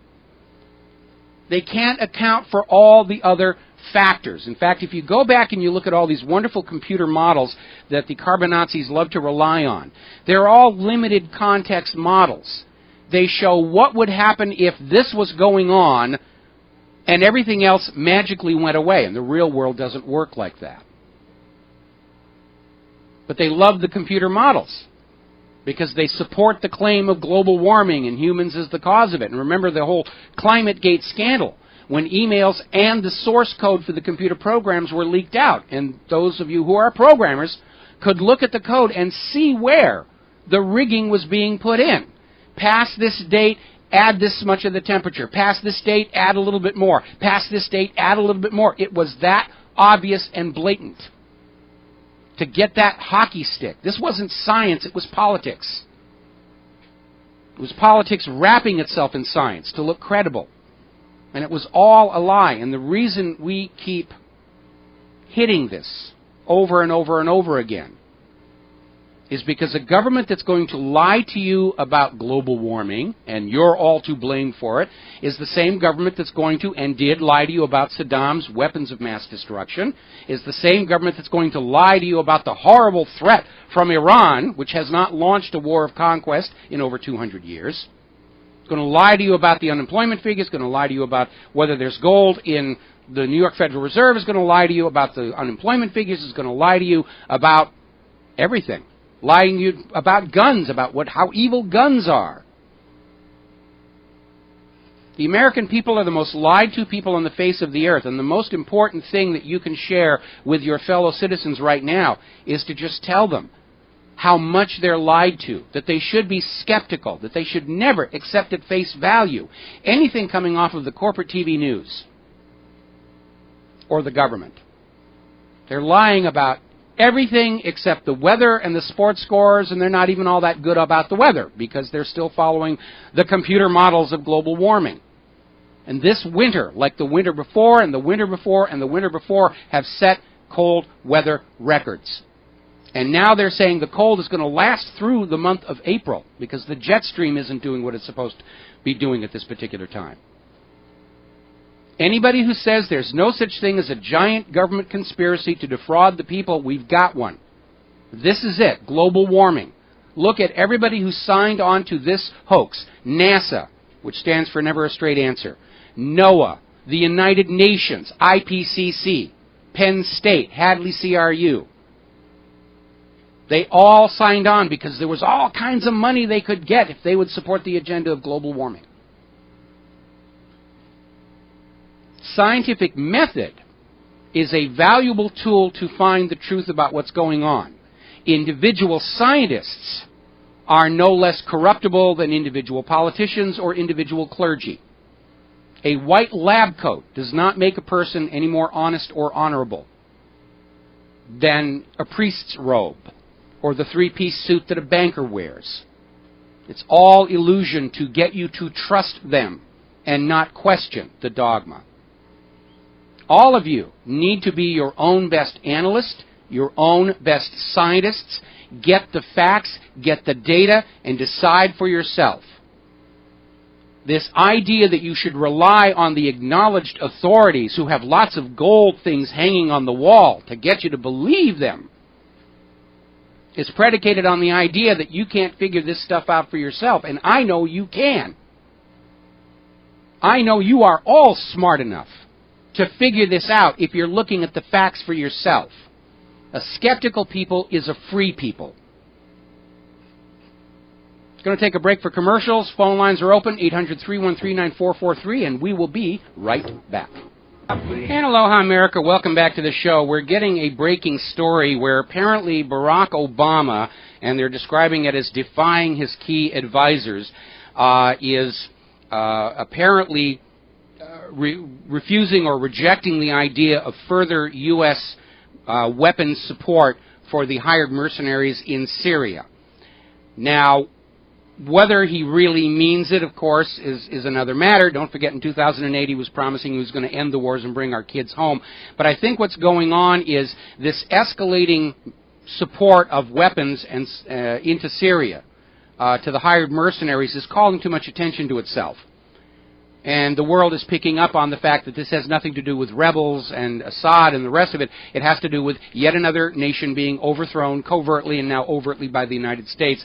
So Obama is at least trying to put on the face that they're going to tone it down and pull back and not send in more support to the hired mercenaries. Or maybe they've just decided the hired mercenaries are never going to accomplish it no matter how much they spend, because it's been over 2 years that they haven't been able to get rid of Assad. So we'll see what that really means. Meanwhile, good example of money junkie thinking. A few years ago, there was this story about how Steve Wynn, owns a bunch of casinos, accidentally, with his elbow, punched a hole through a famous Picasso masterpiece that was on display. And apparently, even with the elbow mark in it, hedge fund manager Stephen Cohen just bought that for $155 million. Money junkies gone wild. We're going to go to the phones. Claire in Idaho, not my Claire. This is Idaho Claire. Aloha. Welcome to the show. What's on your mind? Hey, I wanted to give a little insight into the way clinical research is done, because while I am at the forefront saying pharma is evil, what they do is they prey on what is good in the doctors and the staff of the doctors to lure them in to do their evil deeds for them. Mm-hmm. So people think, oh, my doctor's this good guy, but they don't understand it's that goodness that's getting sucked in. Everybody makes money in one of these trials. I was the clinical director of a trial for Eli Lilly at a clinic where I worked, and when the patient signs up, they get a check every time they show up for an appointment. The technicians get bonuses for patients that stay through the end of the study. The doctor gets a check every time a patient shows up. So we were trained as the technicians, when the people showed up and said, hey, I think I'm having this side effect, to basically talk them out of relating it to the drug. We would ask them, did you do anything different this morning? Did you change toothpaste? Did you have wheat toast instead of white toast? And any insignificant little thing that you could then say, well, do you think that maybe that's what caused this side effect and not the drug? And if you could get the patient, who of course the patient also has money riding on this answer, you can get the patient to say, yeah, it might have been this other thing. Mm-hmm. It does not get recorded as an adverse event. It gets recorded as an unexplained event, shoved into the basement, and nobody ever reviews that information. 10 years later, when people start dropping dead of this new safe and approved drug, then you start seeing, oh, well, there was this problem in the original studies, and that is why you have these things where it gets declared safe and effective. 10 years later, they say the problem was shown in the original study, because that's when they dig down to the basement and get all these unrelated events and go, oh, gee, there was a pattern. Boy, that's so even that's the patients quite revelation themselves, there. yeah, it's the money just outweighs everybody's better judgment, and even when they're in there trying. As a technician, my goal, it was this wonder drug to offer a hope to avoid blindness to otherwise patients who are going to lose their sight. I was so proud to be able to offer this to our desperate patients. Mm-hmm. You know, I got blinded by the money and what was good in my heart, not by a desire to go help pharma be evil. No, I'm not saying that ordinary people in the hospitals, they go through medical school with the best of intentions, and I'm not saying they're bad people, but they are skewed by the lure of money. We had a doctor call into the show a while back who basically said their performance reviews at their HMO, or rather at their hospital, was based on how much revenue opportunities they created from their patients. We know that doctors who are handing out the Gardasil vaccine, they get a check with every shot that goes out. It's a very expensive vaccination. I think it's about $300. And the doctor, or rather the hospital or clinic he's working for, gets about half of that. So it's all driven by money. Yep, and masked under this thing of, that's why these doctors can't look at the truth about what Gardasil is doing. because then they'd have to look in their own heart and realize that they had been a part of this evil that's going on. Yes. Yeah, it's a sad, sad situation, but thanks for trying to wake people up and read the fine print in those package inserts. It's important. Oh, yeah. I mean, it's not like it's something they want to put in there. It's required by law. I remember, again, about 3 years ago, I had a friend who was a nurse who was very involved in the hospital vaccination programs, and it started showing her the stuff about thimerosal and the link to autism, and no, did not want to hear it. Vaccines are wonderful, they're great, and it's exactly the same thing. She did not want to confront the fact that she might have actually been doing something that was causing harm to the patients. Nobody wants to know that. You know, so for people who chose healthcare as a career, that is certainly not what they want to have to admit they've been doing. Absolutely. Well, thank you very much for that information, and you're absolutely right. The people are not necessarily evil. They want to see the best in the industry that they're in, and certainly the money is an influence, and then after they're over that line, they don't want to look back and see what it was really about, and they get trapped. Got to take a break for commercial. Back with more phone calls after these words from our sponsors. And aloha, America. Welcome back to the show. Back to the phones. Wes in Idaho. Aloha, Wes. Welcome to the show. What's on your mind? Hello, Mike. You were talking about Charles Darwin yesterday. Mm-hmm. Well, I guess faith now is substance of fossils hoped for and evidence of links unseen. That's by M.M. I don't know who that is, Mickey Mouse or Marilyn Monroe. But for evolution to be recognized truly, it has to have what is a missing link. Java man, Piltdown man, Rhodesian man, Lucy, Nebraska man, Nutcracker, have all proven to be phony. No. The Piltdown man was a proven fake, but that one was actually created and then debunked by Christians. Lucy is not a fraud. And beyond the fossil record, look at the biochemistry, because the fundamental chemistry of all life on Earth follows a clear pattern back to that first self-replicating molecule. And so the reality here is, at this point, we're past this. Okay, this whole thing about creation and God and Big Bang, it's just a mythology that's used to enslave and exploit people. And the reality is there's a lot of fraud. As I was pointing out on the story yesterday, the claim that Darwin had recanted on his deathbed was another religious hoax. And his family was so offended by it, they had to go public and say, no, he didn't recant on his bed. I think, if I recall correctly, Saul of Tarsus, in one of his early writings for the church, proclaimed that lies that glorified and supported the church were not a sin and were not covered by the commandment against bearing false witness. So that's a giveaway right there. All righty, Kyle dropped, so the phone lines are open again, 800-313-9443, 800-313-9443. Now, getting back to the subject of volcanoes here, the Iceland Civil Protection Service has declared Mount Hekla in an uncertainty phase, meaning there might be another eruption there. And, of course, they get a lot of eruptions there on Iceland. If you're a geologist, boy, is that a great place to live. It's just gorgeous and all kinds of stuff to watch there. Same thing with here in Hawaii, as long as you're into volcanoes and the wonderful world of basalt. I still miss, when we lived on the mainland, United States, and we take these driving tours through the Southwest and just see all of this amazing geology there. The remains of the ancient ocean and all the fossils and the layering and fun stuff. Yes, I'm a science buff. If you haven't figured that out by now, you probably never, ever will. We talked about this last week, but I wanted to get back to it. It's called the Great Printer Ripoff. And we have talked about planned obsolescence and a desire to always get more money for less product by these various corporations. There's a wonderful documentary that's called Planned Obsolescence, also goes by the name of Pyramids of Waste. It's getting hard to find. Somebody somewhere has launched a campaign to get this thing pulled off the internet, so you may have to hunt it down. And it talks about all of this deliberate selling of products designed to fail so that you will go out and buy another one, which is more profitable for the corporations and not so much for you.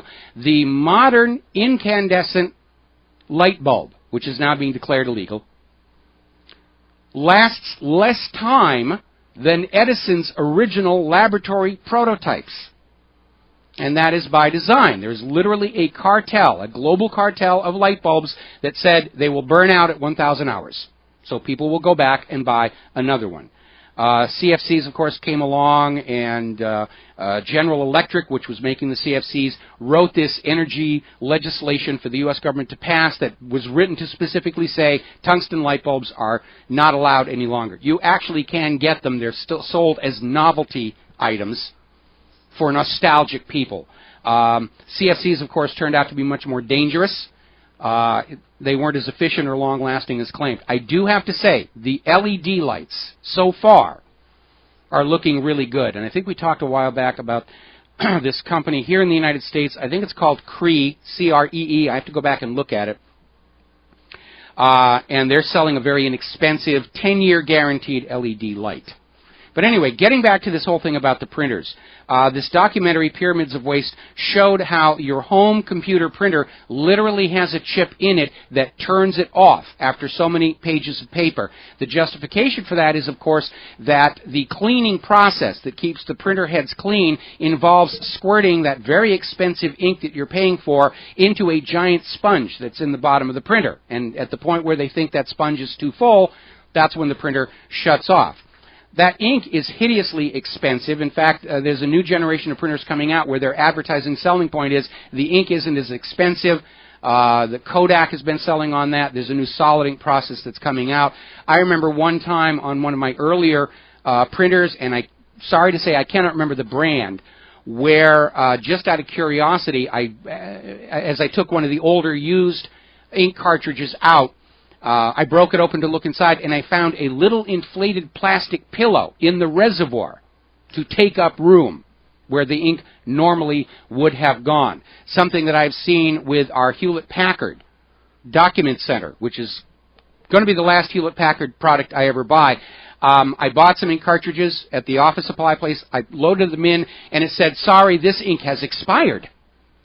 I didn't understand that ink actually had an expiration date on it, but according to the wisdom of Hewlett-Packard, they do. It is. If you actually drop for drop, these printer inks cost more than drugs. Going to go back to the Florida. Casey in Florida. Aloha, Casey. Welcome to the show. What's on your mind? Casey, are you there? There you are. Yes, I'm here. Yes, you're on the air. What's on your mind? Shalom. Hey, it's really strange that I told your screener there that I want to talk about the Cree light bulbs, and I'm sitting on hold, and you start talking about them. But I just wanted to thank you for, your program's so eclectic. You cover everything from, like they say, soup to nuts. But listen, I've got a 6-pack on back order from my local home improvement center. And they must be really a lot of interest generated in that particular system, the Cree system. I've done a lot of reading online, and I didn't even know about them until you mentioned them on air here. I don't know, several weeks ago. I first heard, and I'm really looking forward to giving it a try. Well, I certainly am. They're supposed to be in the store at the local Home Depot by next week. And I'm looking forward to getting one, especially at the price break. They're going to be $15, which is certainly a lot better, and I'm certainly going to give it a tryout.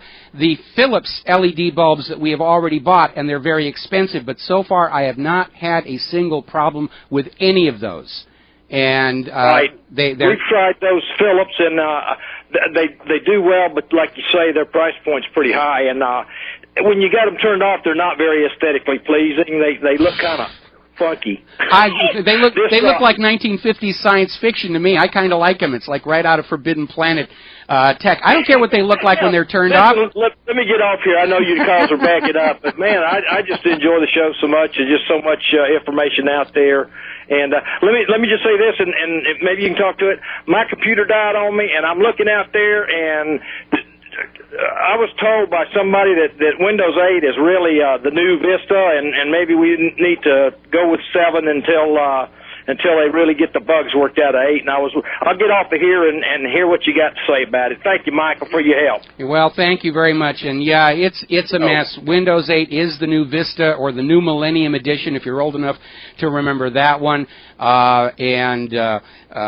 Frankly, I mean, I'm going to stay with XP as long as I can, and at the point where I have to replace this desktop, I'm going to build a white box and put Linux on it. I've had it with Microsoft up to here. I don't need Windows anymore because I'm out of the visual effects computer animation industry, and so I don't need that Windows-based software any longer, and I'm going to go with Linux. Windows 8 is a complete disaster. You would think Microsoft would go back and say, we're going to bring back XP, fix the problems, and sell that in a new, improved XP version. No, apparently they're already designing a whole new operating system from the top down.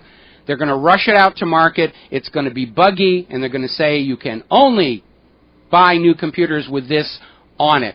I know you can still get Windows 7 machines, and that's definitely a way to go. Windows 8 is a complete... Now they're talking about coming out with the Windows 8 hybrids. Windows 8 made to look like Windows 7, or Windows 8 made to look like XP. It's not really a solution here. Now let's see. We're going with Clint in Texas. Aloha, Clint. Welcome to the show. What's on your mind? Aloha, Mike. I was calling to share something, or my observations, I guess.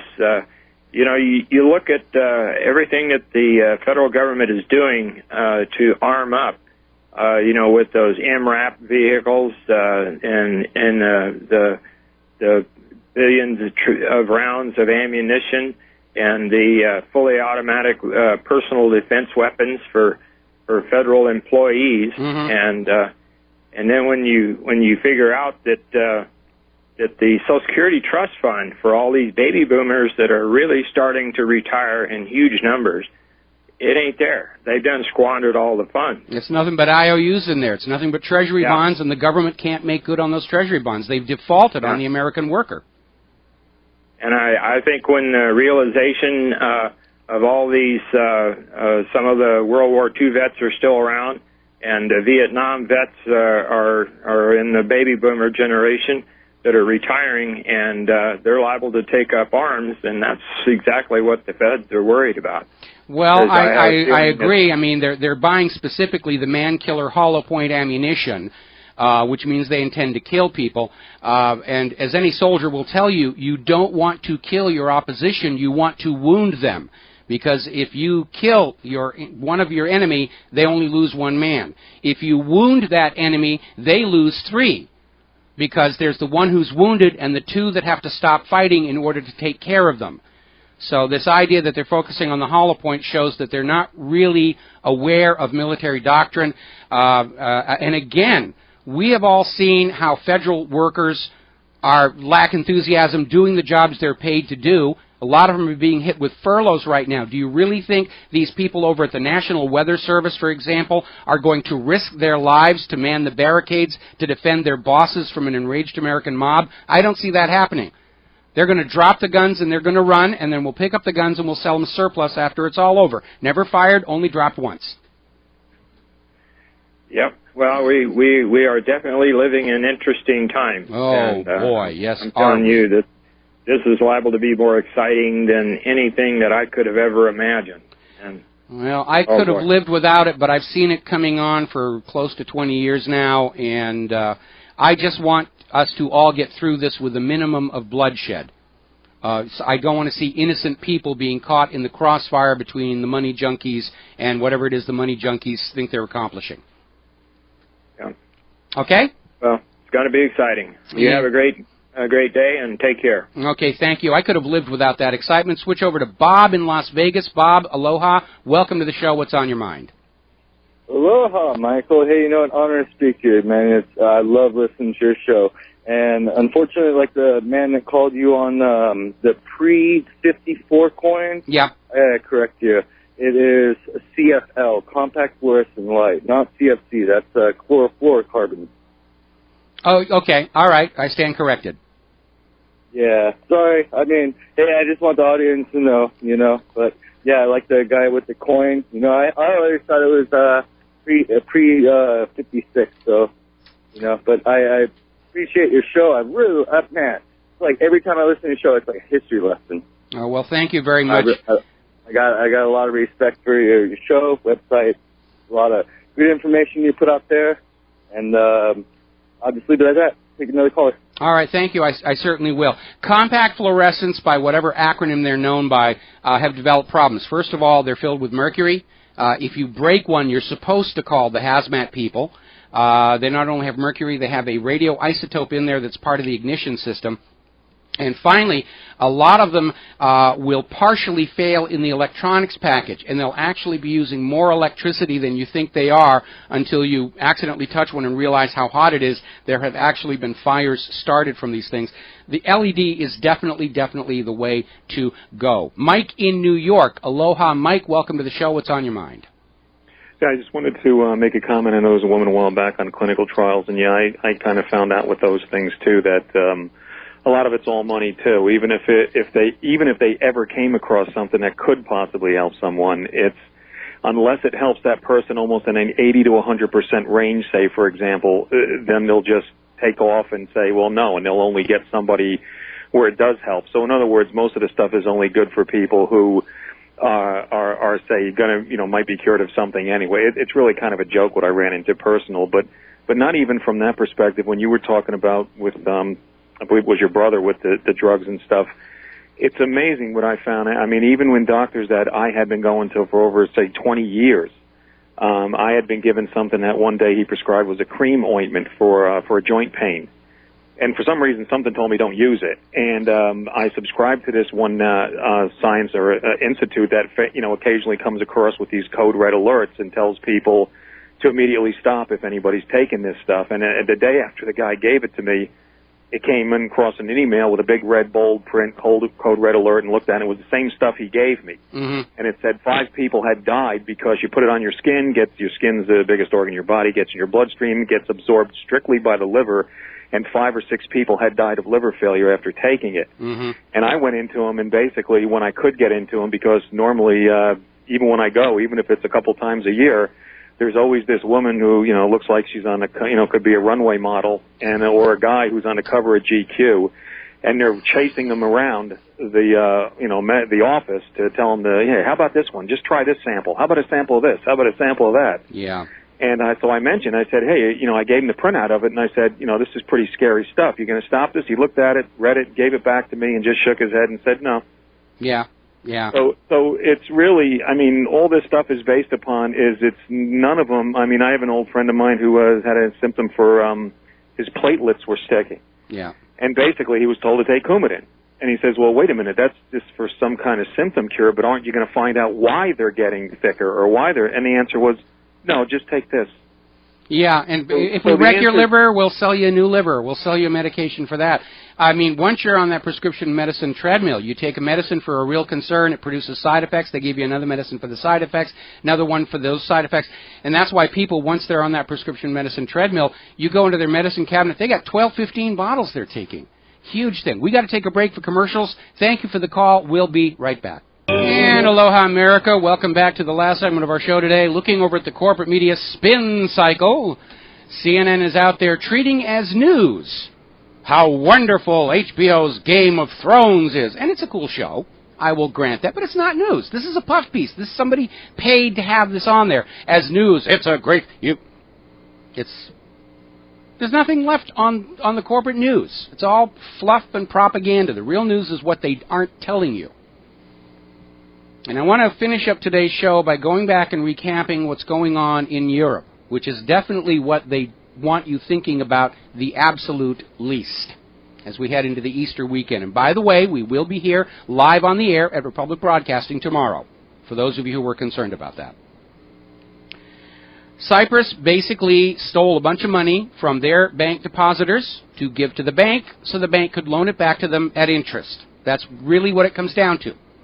That's how they're propping up these Ponzi scheme banks that are on the verge of collapse. They're going to take away your money that you own, that you worked for, that you saved. They're just going to take it away from you and give it to the banks, and then the banks will turn around and say, we'll loan it back to you at interest. Such a deal.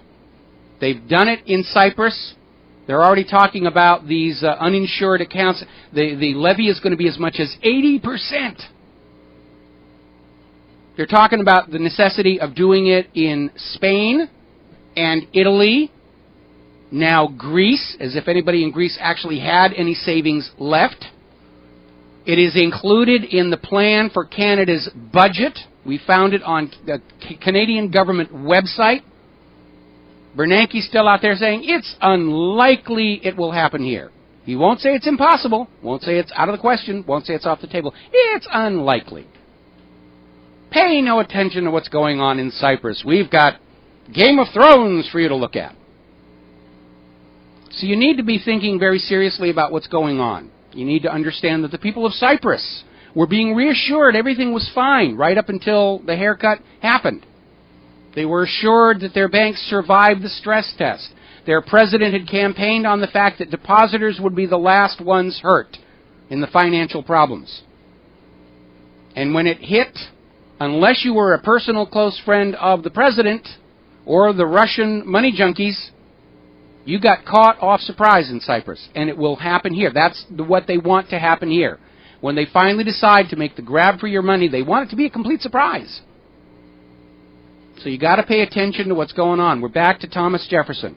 The highest duty of every American is to keep themselves fully informed so they can make good choices. Here at Republic Broadcasting, we're doing our best to keep you fully informed. It is up to you to make the good choices. And that's the best information that I can share with you right now. Let's see. Last story for the day. Apparently there's a kerfuffle over copyright infringement on the Internet involving Linda Ellis, who is notorious for suing anybody who quotes her poems without permission. And it's led to a court ruling that may be the first attack on First Amendment freedoms on the Internet. That's it for our show. Back here tomorrow on the Republic Broadcasting Network. Until then, stay safe, stay well, pay attention, get angry, get skeptical, share what you know with who you know, support Republic Broadcasting. Don't forget the shortwaves in the store. Republic Trading Group for silver and gold. See you tomorrow. Aloha.